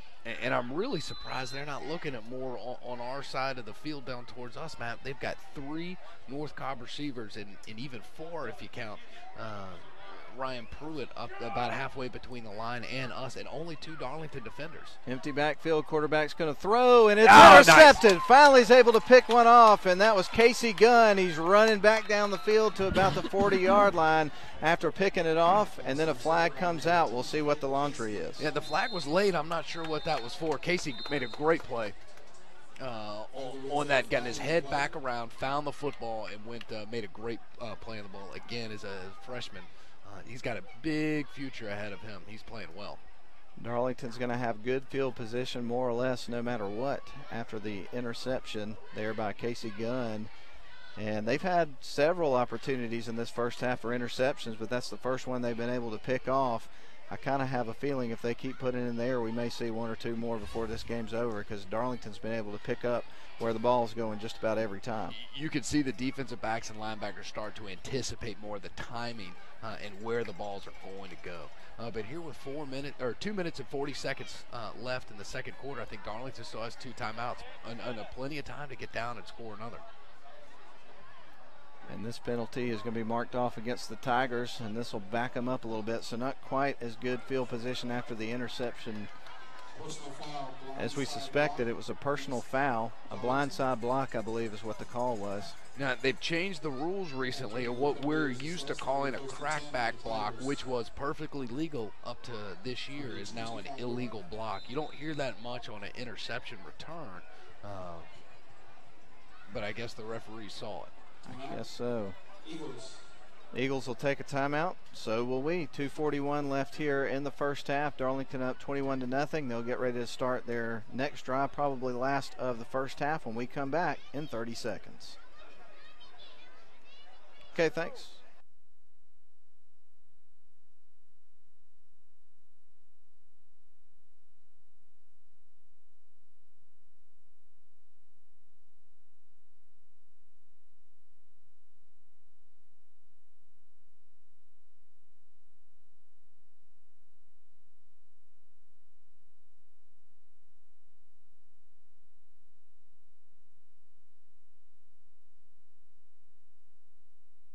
Steak and Shake halftime show is coming up in just a few minutes. You're with us on Darlington High School football tonight on WLAQ AM 1410. 21-0 right now. Darlington leads it. They're going to get the ball at the 25-yard line on their side of the field with, of course, a few minutes to work with. And as you pointed out, they do have a couple of timeouts left. And so Darlington sure would love to be up by another score when they head to the locker room at halftime. Yeah, putting as many points as we can. And keep in mind, Darlington's going to get the ball when they come back out for the second half. So I know Coach Atha would love to hang 7 up here and then 7 out of the locker room and put this game really out of reach. For North Cobb Christian in the game, their first 3 drives had ended up on a turnover on downs. They were forced to punt on their 4th drive as they were backed up to their own end zone. And then this 5th drive ended up in an interception. Now Darlington gets lined up. And Darlington, except for 1 drive, has been able to score every time they've had the ball. They would love to keep that trend going here on this particular drive and put up another score before we get to halftime, as we pointed out. 1st and 10 for Darlington, shotgun formation, 2 wide set, 1 on each side, and they're going to fake the handoff. Actually, they hand it off, fake me out, and then the running back, Colin Rogers, is able to pick up 3 or 4 yards on first down. It's a good play. They sure are. And North Cobb Christian showed man coverage on that play, which I think could get real interesting if they want to go matchup for matchup with Darlington's receivers on the outside.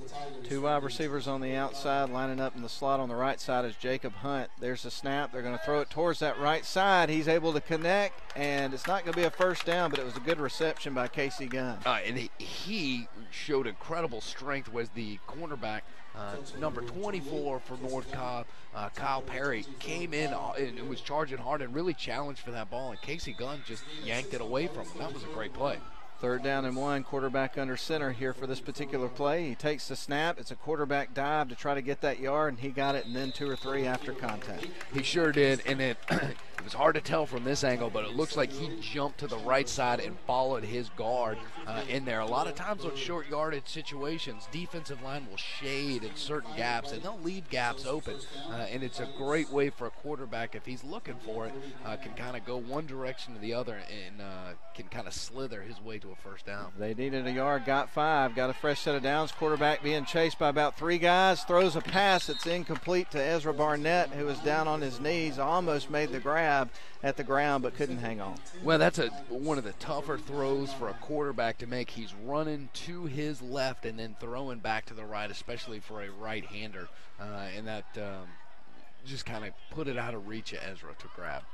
2nd down and 10 here for the Darlington Tigers, up 21-0 with about 1:28 left here in the first half, almost at the Steak and Shake halftime show here on WLAQ AM 1410. Now, do we get garlic burgers during the Steak and Shake halftime show? Is that what Steve has worked out for us? I hope so. There's the snap. Brewster looking to throw here on 2nd down, and it is caught. What a catch made by the Darlington Tigers and Tommy Atha, who hauled it in at the 30-yard line. Big pass play there on 2nd down for the Tigers, and they're on the opposite side of the field. It was, and man, that was a great play by Griffin. He was looking out at Ian Payne. That was his first read. He wasn't open. And then he saw Tommy, that was his second read, and he had to be patient for him to clear that linebacker. So that was not only a great throw, but it was a great read and great patience and vision, knowing when to anticipate him being open. 1st down and 10 from the Eagles 27. Tigers with a quick out to the right side, and they're able to connect with Casey Gunn, who's made a few really nice catches in the game. There's Laundry there. A late flag comes in. And that came from the referee, who was behind the line of scrimmage. So that's a holding against the Tigers. And well, this play is going to be negated, but I would say the one mistake I think I've seen Casey Gunn make this game is he didn't get out of bounds on that play. He cut back inside when I think with 57 seconds left to go, he would have wanted to get outside and stop the clock. Ball is going to be backed up to the 43-yard line after the penalty, and Darlington gets lined up shotgun formation. 1 man in the backfield. You got a 3 wide receiver set, 1 in the slot. Ian Payne is in the slot. Here's the snap to Brewster. He's dropping back, looking to pass. The ball's in the air, and it's going to be an incomplete pass that was kind of thrown into dangerous territory as the defender, number 24, had a beat on it. Kyle Pierre dove for it, couldn't quite reach out and get it. That was miscommunication between Griffin and Casey Dunn. Griffin threw a post route, and Casey stopped on a curl route. So I'm not sure who was right, but the ball and the receiver went to the wrong place. And you could tell right afterwards because both of them looked at each other and said, hey, I thought we were doing the other thing. 2nd down and 24 with the ball on the 42-yard line. Darlington trying to keep this drive going. Brewster takes the snap. He's got company in the backfield fairly quick. There's a quick pass out to the right side to Gunn, and he picks up a good chunk of yards, and that gets it close to where the original line of scrimmage was. So that was a pickup of about 15 yards there on that play. It was a great pickup, and he did a great job of stepping out of bounds. So you 3rd and 11 here, maybe 3rd and 12. You'd like to get a big chunk of that, and force Coach Atha to make a decision on 4th down. But I still think Darlington has 2 timeouts with 47 seconds left. 3rd down at about 12 here for the Darlington Tigers. They're going to have a couple of wide receivers, 1 to the near side, 1 to the far side, and then you got 1 in the slot. Brewster ready to take the snap. He's rolling out, and he's going to throw the ball towards the end zone, and it's going to be batted away. What a great defensive play going up for Bailey Armstrong, batting that pass away, headed towards the wide receiver in the end zone. He single-handedly broke up a touchdown because that ball was going right to Ian Payne and was going to be caught, and Bailey made a great effort on that play. So that's going to bring up 4th down and 11 here for the Darlington Tigers. Have the offense out on the field, and we'll see what they do. It looks like they're going to call a timeout and discuss this with the coaching staff. I think they definitely should go for it here. Inside of the 30 on the 28 with only 39 seconds left. I think that's an easy call to go. Well, with only 39 seconds left and 4th down and 11 coming up here for the Darlington Tigers, we're going to keep it right here at North Cobb Christian School. We've got a halftime show coming up brought to you by Steak and Shake on Turner McCall. And also after the game, we do want to mention to you again to stay tuned for the Honeymoon Bakery, of course, player of the game. Always look forward to awarding that to a well-deserving young man. And let's face it, Robert, there's some really good players on this Darlington team. And looking at some of the big plays that have been made tonight, they may make us have to do a little work to try to figure out who it's going to be. There's been some big plays by a lot of different guys. It's been evenly spread out, which I think is a great sign for the offense, that Darlington is absolutely not one-dimensional. I think they are on this drive, but they don't have to be. Their 2-minute offense has been executed very well, aside for some penalty miscues that need to be cleaned up. I think our line is blocking well. Griffin's has been staying. He's got a clean jersey right now. The receivers are making great catches, and Griffin's making great throws. So I think Coach Athan should be and Brent Bell should be very pleased with the execution. Maybe even more pleased if we can hang some points before going into the locker room. 39 seconds left on the clock here in the first half. Darlington is up 21-0. 4th down and 11. Ball on the Eagles' 29-yard line. Darlington working from right to left on your radio dial. Brewster lines them up in shotgun with 2 wide receivers on each side, 1 in the slot on each side, and 2 wideouts. The quarterback is going to take a sack. What a defensive stop there by the defense of North Cobb Christian. They were in a 2-fire blitz, which means both outside linebackers walked up and were firing from the outside, and we did not pick it up. I think it was number 41, Robert Mathis, which name sounds familiar in a football game. It came clean without being touched right into Griffin Brewster. Of course, Robert Mathis sounds very familiar to me because he's one of my good buddies that owns Mathis Trailer and Equipment Sales out there on the Kingston Highway. Hopefully he's listening. Hey, Robert, how you doing, man? Not the same guy. No, definitely not. Shotgun formation. Quarterback set to take the snap. Jacob Watson for NCC Eagles, and they're going to throw it out to left side, and it's Walker, of course, breaks a tackle, knocks over the man with the sticks, and then goes out of bounds. I think he got a first down. If he didn't, he's close. It looks like they're going to move the sticks, but the big thing is he got out of bounds, so the clock's going to stop. So he's going to get it out across the 44-yard line, so that was a pickup of 11 yards there for the Eagles, and that is a first down with 24 seconds left to go, and shotgun formation with an empty backfield here as we've seen all night from the North Cobb Christian offense. Jacob Watson doing a good job at quarterback tonight despite being down 21-0. There's the snap. He's rolling out looking to pass. Had company, took a hit, but he got the pass off in time. Running down the sidelines and going towards the end zone is going to be none other than number 5, Ryan Pruitt, and that's going to be a touchdown for North Cobb Christian. What a play. That's the same play they've been running about 5 or 6 times in a row. You've got to have the outside receiver run just a seam or a go route to clear everybody out, and then you're having that either number 5 or number 6. So Ryan Pruitt or Timothy Walker behind the play run just a basic wheel route and put the ball in his hands. And he's a playmaker, and when you get the ball in playmakers' hands, they make plays, and he certainly made a big one right there.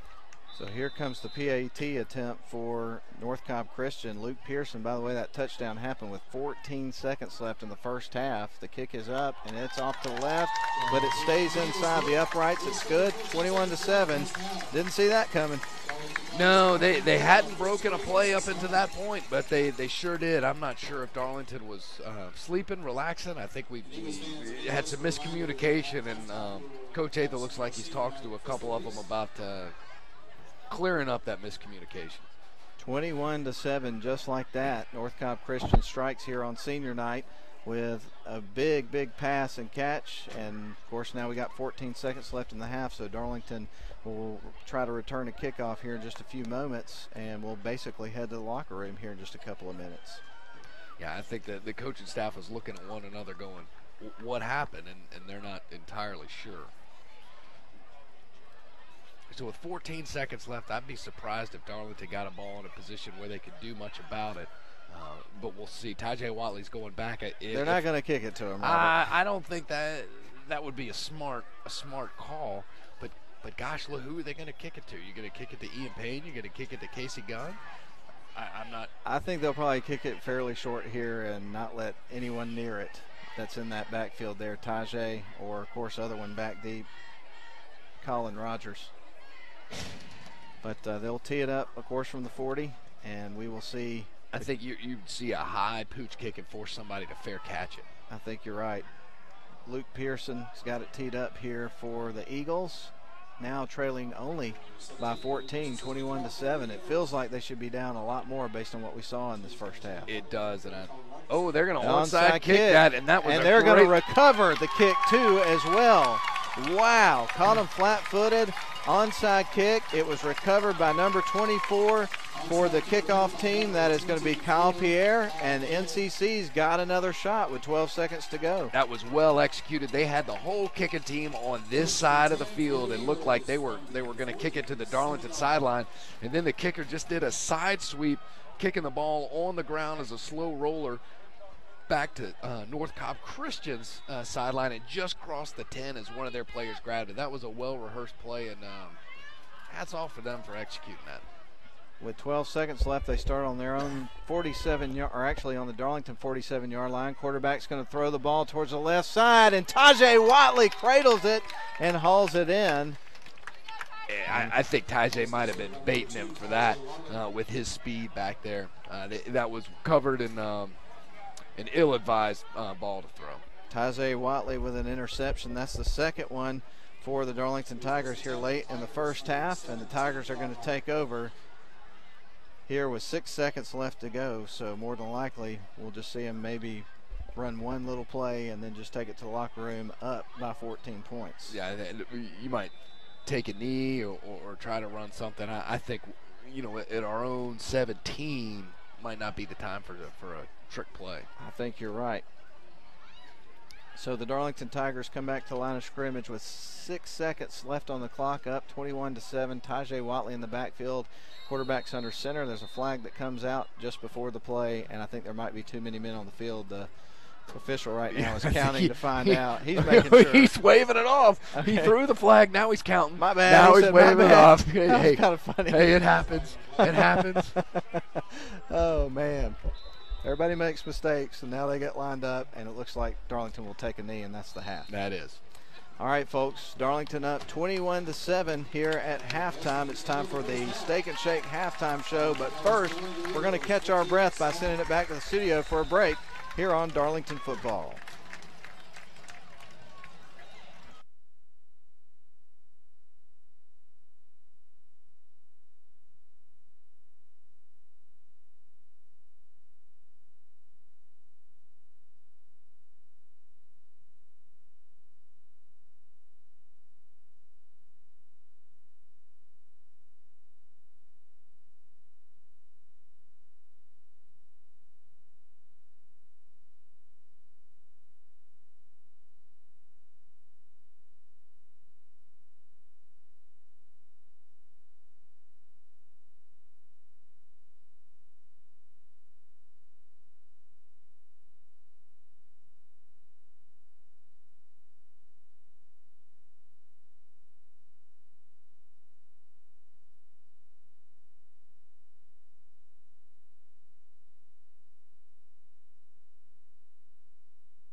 Thank you very much, and we are here at halftime. North Cobb Christian High School, which is located in Kennesaw, Georgia, had a nice drive down here, and it's a great night for football here on the 6th of October. Of course, last night and this morning was the harvest moon, so I'd go to work, before the sun comes up during the 5 o'clock hour, so it's kind of neat to look up in the sky last night and see that harvest moon. It was really neat. Did you have a chance to take a look at that? You were probably in another country or something, weren't you? No, I was I was up last night, so we got to see all of that. That was good. Yeah, it sure is a great night for football. I think it's one of those nights where you can be comfortable in jeans and a long sleeve shirt or shorts and a t-shirt. And no question about it, man. And right now at halftime, not necessarily a comfortable lead as you would suspect for the Darlington Tigers, as the Eagles would score with 14 seconds left on a big-time pass play, of course, from the Eagles quarterback Jacob Watson, as he hit his wide receiver Pruitt and got into the end zone in a hurry and scored a quick touchdown to cut into the lead 21-7. And honestly, with the way the first half went,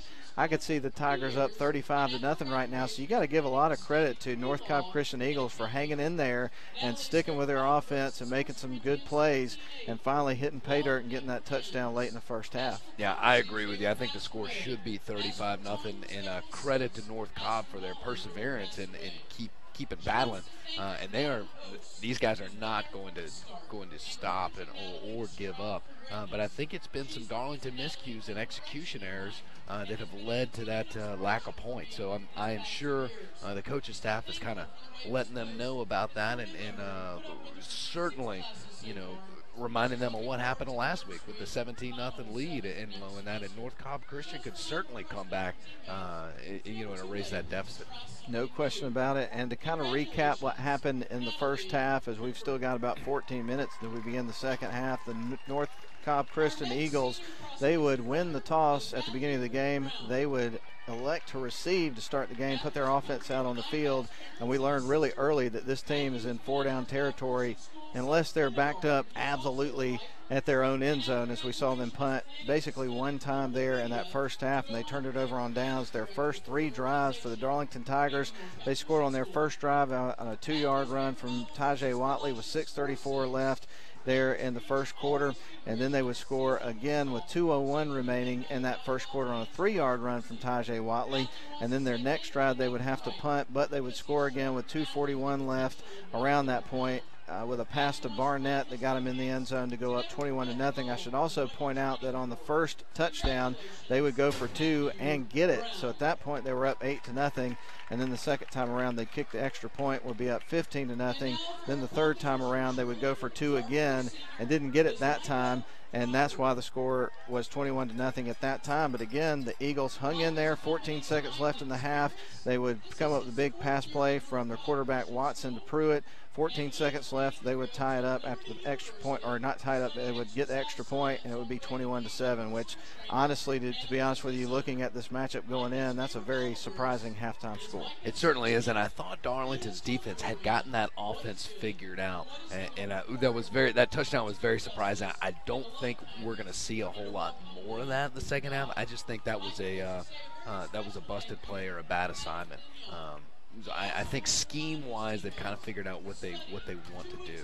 And I think for the offense, it's very important to come out for Darlington out of the second half and put some points on that board. We saw in the first part of the first half, it was a lot of running plays, and then that defensive secondary kind of snuck back up into the box, and Darlington started airing it out. Hopefully, we could get them to be backed up, and then now Tajay Watley can become much more effective in the second half.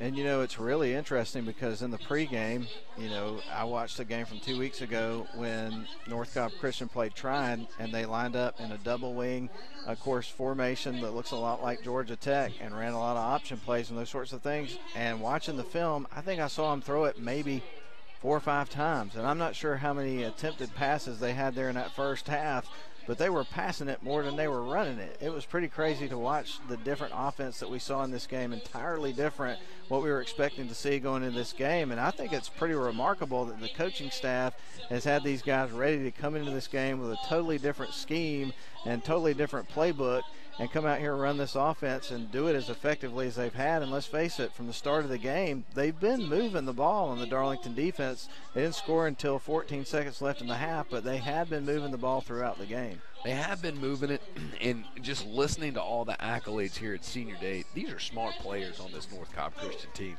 And I think it takes a special group of players to adapt and change offenses from week to week. And I think that's a credit to them and their coaching staff to be able to put that off.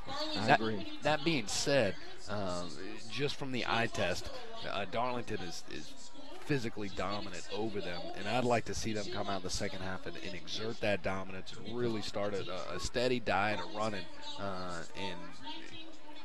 and really move the ball at will.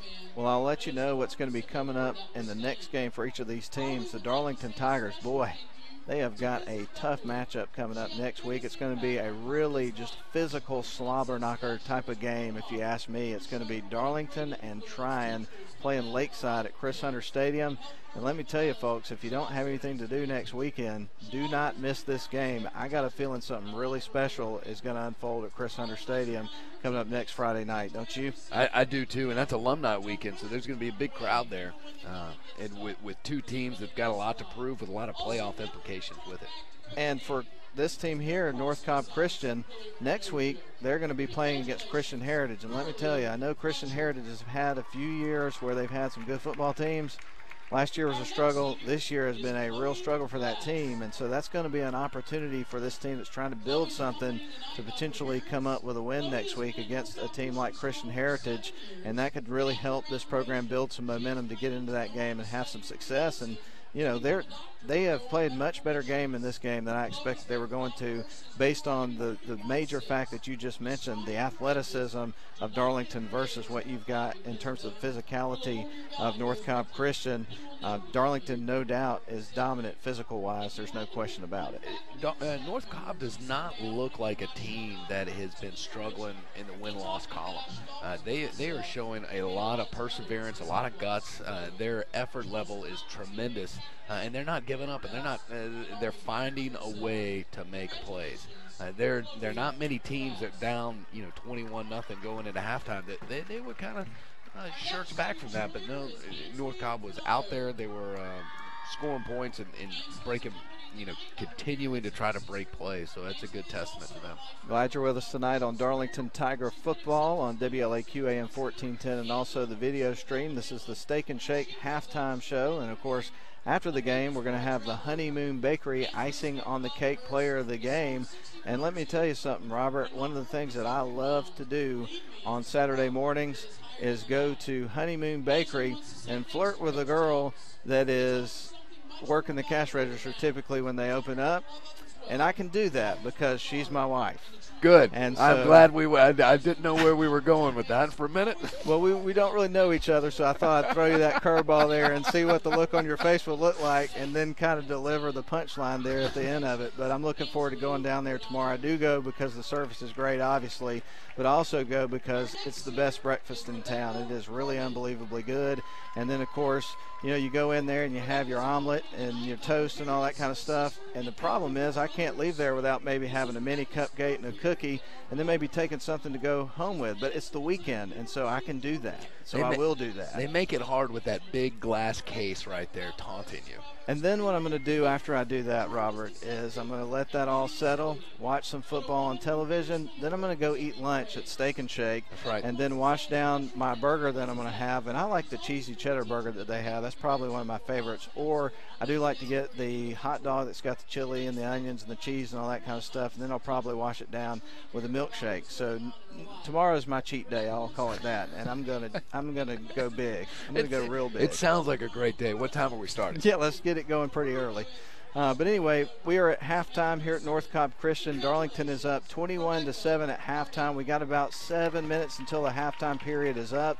Then we'll have the 3-minute mandatory warm-up period for each team. So we still got about 10 minutes until we actually kick off the second half, and so we're going to send it back to the studio for a few minutes, and we'll come back. And when we come back, we're going to talk about some programming that we've got for you for the rest of the weekend. We've got kind of thin programming this week compared to usual because a lot of teams are off. We don't have Georgia Tech football this weekend, but we do have Alabama, so we're going to talk about that when we come back here on Halftime, brought to you by Steak and Shake on WLEQ AM 1410, Darlington 21, North Cobb Christian 7. We'll be back at halftime. Always do your best work.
Thank you very much, man. We're at Jacob Dennis Field, and I want to tell you a very quick story as we got the 3-minute mandatory period until we begin the second half. Darlington up 21-7, but I think it's important to tell this story of why this field is called Jacob Dennis Field, and I didn't know until I got here and I saw a memorial as you're walking into the stadium, and basically I'll just read to you what it says on the plaque next to the memorial, but it says Army Private First Class Jacob Anthony Dennis was killed in action on July 3rd, 2010 while serving in the United States Army in Afghanistan. PFC Dennis, of course, graduated in 2005 from right here at North Cobb Christian School, where he played soccer, ran track and field, was involved in theater, and also played saxophone in the band. And he died while serving in 4th Battalion, 23rd Infantry Regiment, 5th Stryker Brigade, 2nd Infantry Division. And Jacob knew, of course, Jesus Christ as his Savior. And, of course, we look forward to reuniting with him in eternity. That's what the plaque says. So this is Jacob Dennis Field, and boy, does that ever have a lot of meaning behind it. Ah, that's great. I didn't realize that. Thanks for sharing. No problem, man. Well, we are almost ready for the second half to begin here from North Cobb Christian School.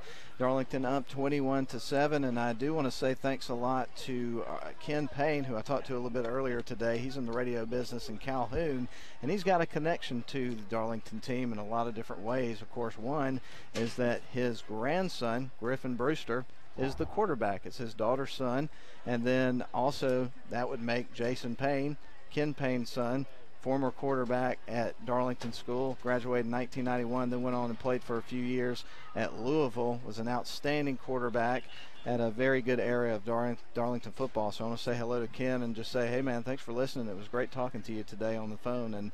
And Robert, of course, I know you were a part of a very special team here at Darlington School as well as a quarterback. Well, what a lineage there Griffin Brewster has, and some great role models and some mentors to look up to and say that. And being a quarterback is important not only to do your job, but the important of the guys you were surrounded with. And I certainly had a great opportunity to have that, and so does Griffin. We're talking about the honeymoon bakery icing on the cake player of the game, and talking about the weapons Griffin has around him, we can make a case for 5 or 6 different guys for that. So it'll be interesting to see in the second half on who steps up for that, and not only on the offensive side of the ball, but also on the defensive side of the ball as well. Definitely worth pointing out as we get ready for toe to meet leather in the second half that North Cobb Christian, they would win the toss. They elected to receive in the first half, so Darlington's got a golden opportunity getting the ball to start the half to come out, have a strong drive, try to punch a score in, and then kind of take command of this game and try to put it away in the third quarter. Darlington does not want this game to go down to the fourth quarter. No, absolutely not. And good news for Tiger fans. I am looking at Tate Ratledge, who is fully dressed, and it looks like he has every intent of going back into the game in the second half. Well, we are just about set to go. The 3-minute mandatory warm-up after halftime has concluded. The buzzer has sounded, and ladies and gentlemen, it is time to continue high school football tonight on WLAQ and also the live video stream. And we were talking earlier about this perfect weather. I hadn't checked the temperature until just now, but it's 73 degrees, partly cloudy, and it feels perfect out here. I wish it could stay this way for a lot longer than it seems to every year. And the dew point spread is nice. It's not quite as humid. There's not a breeze. It is really perfect football weather. Speaking of football weather, it is football weather and it's football time as it is now teed up and ready to go as the North Cobb Christian Eagles get set to kick it off playing at home tonight against your Darlington Tigers. 2 men back deep here for the Tigers to try to return the kick. You got Tajay Watley, and then also on the near side, Colin Rogers. Darlington will be working from right to left in our third quarter. But more importantly, Darlington's front line of receivers is spread out across the entire field, and they're going to prevent that onside kick from happening again. Luke Pearson to kick it away here for North Cobb Christian, and we are just about to be underway with our second half of play right at 9:12. It's going to be an onside kick, and it's going to be caught by Darlington. We'll have the ball right at the middle of the field, and that was a good heads-up play by Elijah Ball.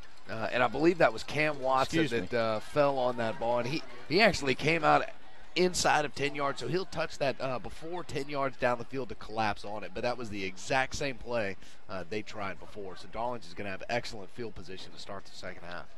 As you mentioned, correction there, it was indeed number 84, Cam Watson. off by a digit there. And the quarterback's going to roll them up into their shotgun formation with a wide receiver to the far side, one on the near, working right to left. They got the ball on the 49-yard line, just outside of moving it in to Eagles territory, up 21-7. So great field position for the Darlington Tigers, and we got a flag before the play. Griffin has done this. This is the third time that he has gotten that defense to jump off sides with a hard count. So he is really perfecting that. And then credit to the offensive line for staying still. That's a lot easier said than done, keeping everybody still on going on two. Well, with a successful hard count, Darlington moves it across into Eagle territory before they even snap the ball. And there's the snap on 1st down and 5. And they're going to run the ball with Tajay Watley. Not a lot there, and that's going to be no gain. Now, North Cobb Christian did a great job of getting penetration. I think they're still doing a lot of slanting on the defensive line to get penetration, and that play has certainly worked. 2nd down and 5 here for the Darlington Tigers as they get lined up at the 46. Just underway here in the second half. Darlington up 21-7. Shotgun formation, 2-wide set, and it looks like this time it was Darlington that jumped their offsides. Yeah, I spoke too soon. I was saying good job of holding off on 2. We're going to go right back. It's going to be 2nd and 10, so they're going to give up that advantage, that 5-yard advantage they got. False start on the offense, the Darlington Tigers, and that'll be up, as you mentioned, 2nd and 10 with the ball now back over to the 49-yard line, which is where the drive began.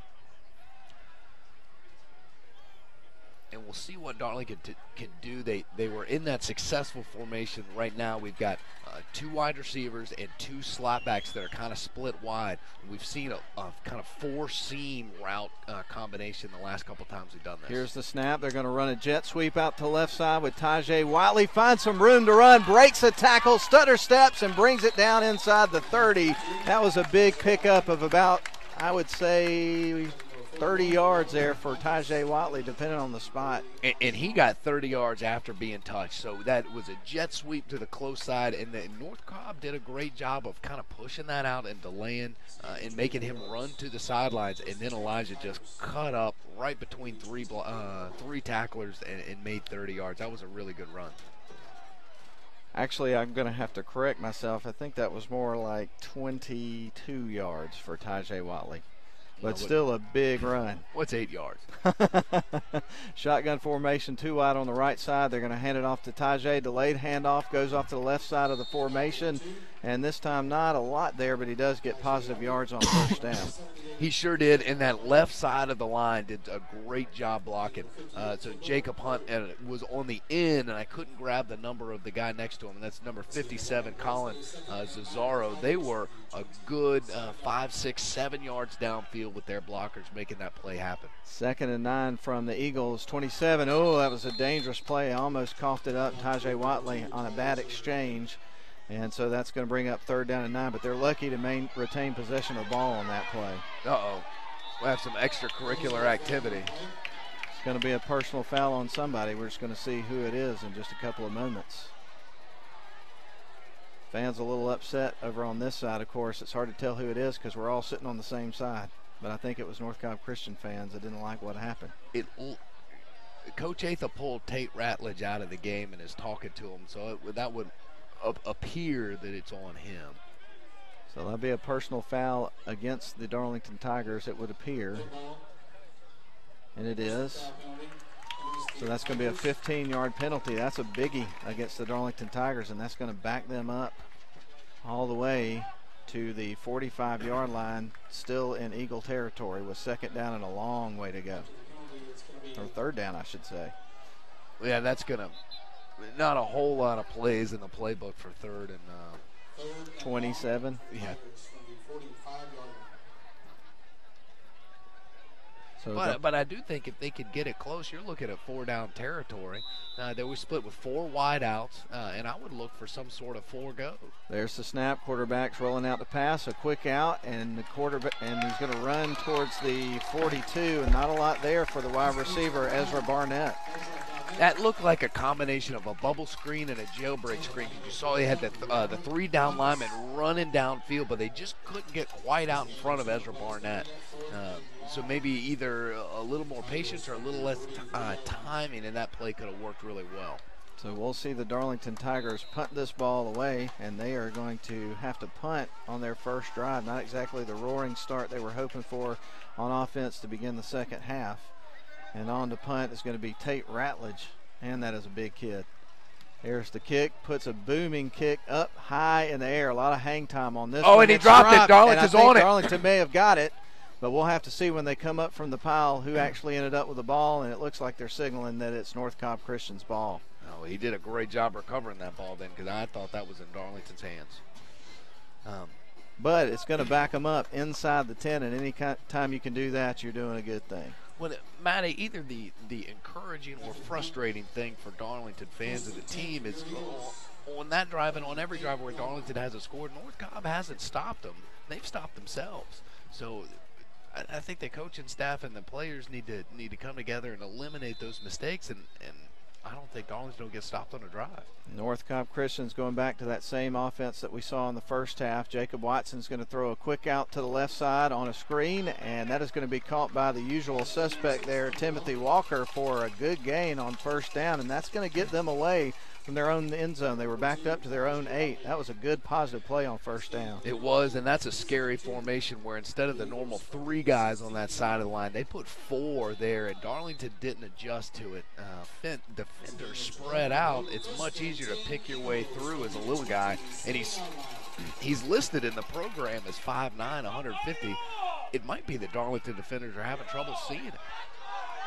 Shotgun formation, 3 wide receiver on each side, and Darlington had trouble getting a man off the field. And did he get off in time? I don't like that call if in fact it was too many men on the field, because they hadn't snapped the ball yet. Maybe an illegal substitution penalty. That's what they're going to call illegal substitution. So that's going to give 5 yards to the offense of the Eagles. And the reason why that's illegal substitution is because he's lined up on the line of scrimmage and not in the huddle. If he was in the huddle and ran off the field, no problem. There's a snap to Watson, throws it out to the left side. Guess who? Walker's got it and a first down. He's across the 45-yard line before they haul him out of bounds. Well, it just seems like he was dragging Darlington defenders on that run. And Matt, it seems to be that Darlington either making the tackle at the line of scrimmage or a little bit behind it, or they're gaining 10 yards. So Jacob Watson gets them lined up. Shotgun formation. This brings up first down and 10 with the ball on the 45, with the Eagles threatening to move it into Darlington territory. Just under 7 minutes to play here in the third quarter. Darlington only up by 2 scores, 21-7. And so, again, we started talking about as we were going into this half that really wanted to try to wrap this thing up in the third quarter.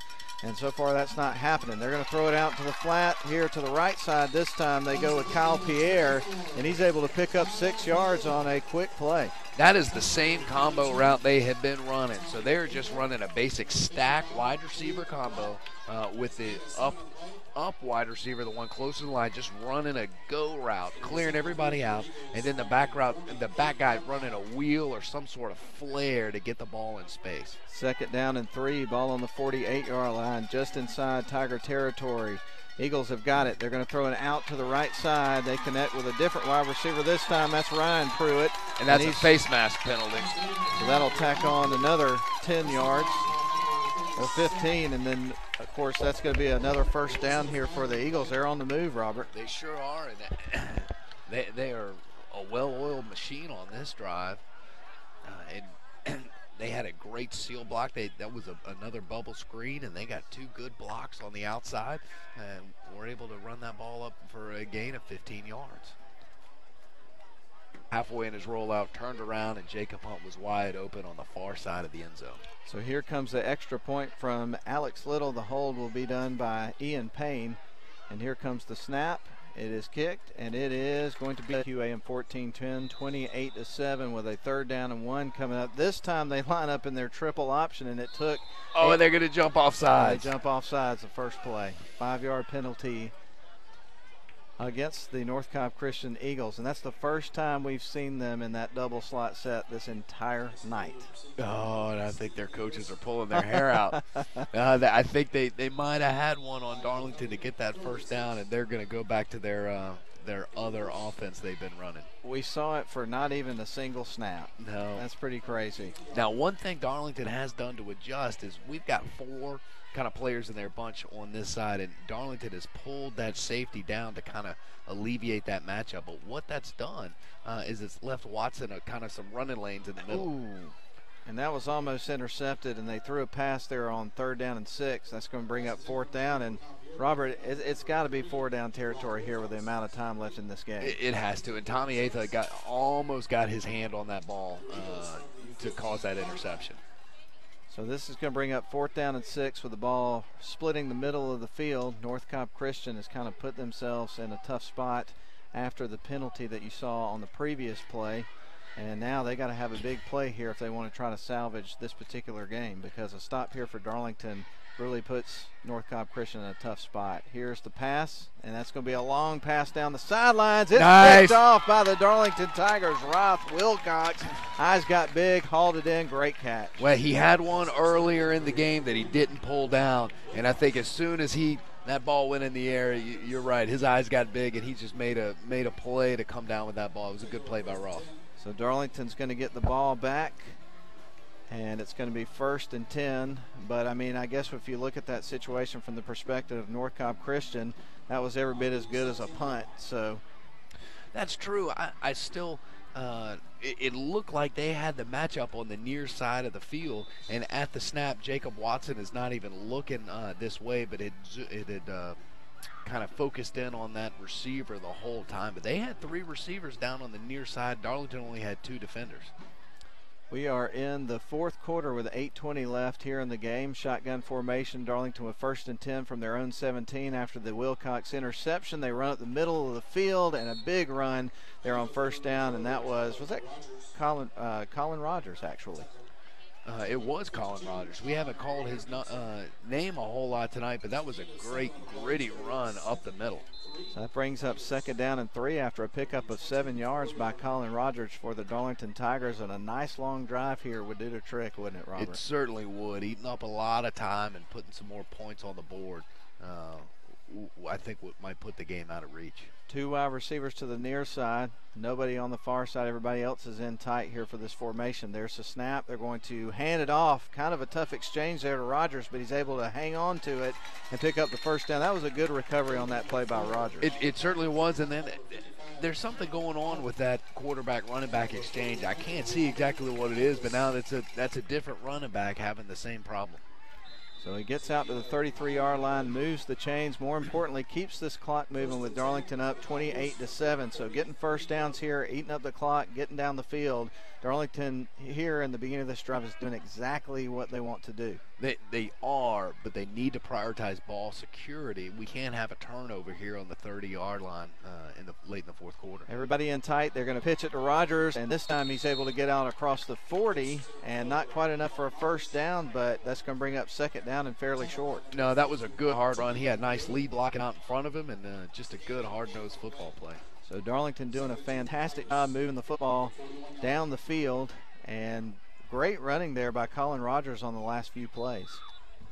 He certainly is getting a chance to play here in the 4th quarter and making the most of it. He is just a sophomore, so 2 more years with the Darlington Tigers. Wide receivers, 1 on each side of the formation. Everybody else is in tight. And here comes the snap. They're going to hand it off to Rogers again, and why not? He got another 1st down and crushed the defender in the process. My goodness. He did bring the middle linebacker with him. That's what we call a lot of yak yards, yards after contact. And he's keeping his head down, his body weight forward lean, and running and dragging tacklers with him. Yep, and it was Cameron Park who was the man that got leveled by the running back. What a hard run that was from Colin Rogers, who's doing a great job carrying the load here on this particular drive. It is. When there's a lot of guys in there right now that don't play a whole lot that are getting some experience. 1st down and 10 from the 47. Darlington trying to get it into North Cobb Christian territory, and they do it on that play, and guess who it was? It was Rogers again. Yep, that was it. Both guards pulled on that play, which we haven't seen Darlington do a lot tonight. Most of it's been zone blocking, but they pulled both guards on that play. So that brings up a 2nd down and 3 here for the Darlington Tigers after just run after run by Colin Rogers, doing a great job. That young man's got to be close to out of breath after those last few hard runs. He's got his hands on his hips, but he's breathing not hard. coming out. No. He's not coming out. Everybody in tight except for a wide receiver on each side of the formation. Quarterback under center takes the snap. They're going back to Rogers. He gets a 1st down and nearly breaks a big one down to the 36-yard line. What a hard runner.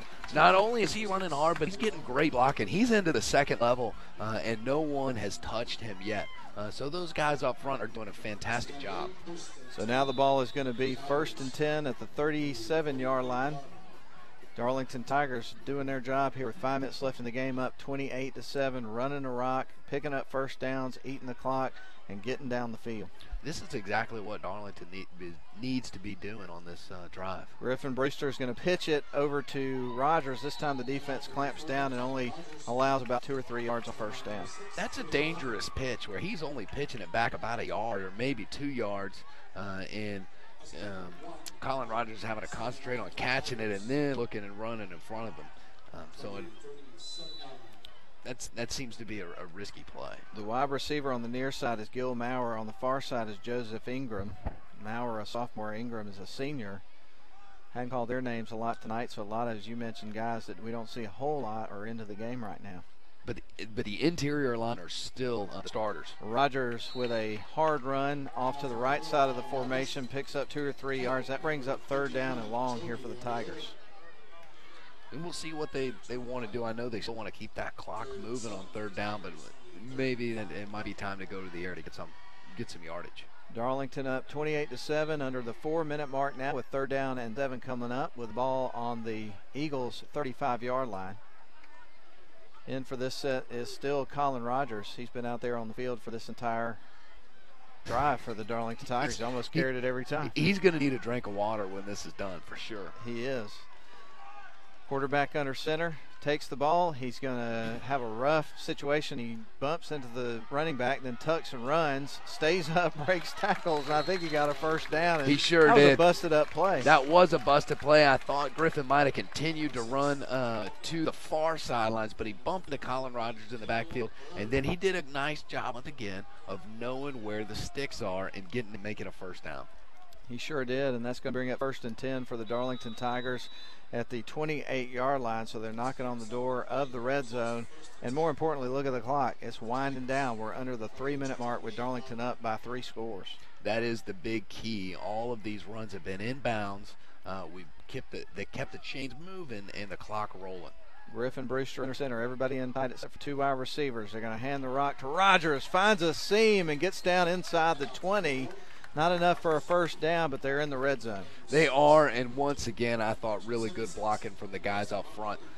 They made a very big hole for Colin to run through. That looked like a counter trap where he was cutting back up in the middle. And I said they were in the red zone. They're about 2 yards away from the red zone, as that brings up 2nd down and 4 from the 22-yard line. Well, and all of the defensive linemen now have their hands on their hips in between plays, and I think they're starting to get worn down. They're going to hand the ball from the shotgun formation to Rogers. They clamp down on the ball carrier, and they're going to stop him short of the 1st down at around the 20, so that's a pickup of a yard, maybe 2, depending on the spot. Yeah, and that was a great play made by Toby Abiodun. I'm sure I'm not pronouncing that correctly, but that was a good attempt, though, Robert. He deserves to get his name called because he made a great play on the outside and a nice tackle on Colin Rogers. Well, it's actually a no gain, so that brings up 3rd down and 4 for the Tigers with the ball on the 22, but more importantly, we are under 2 minutes with 1:40 left.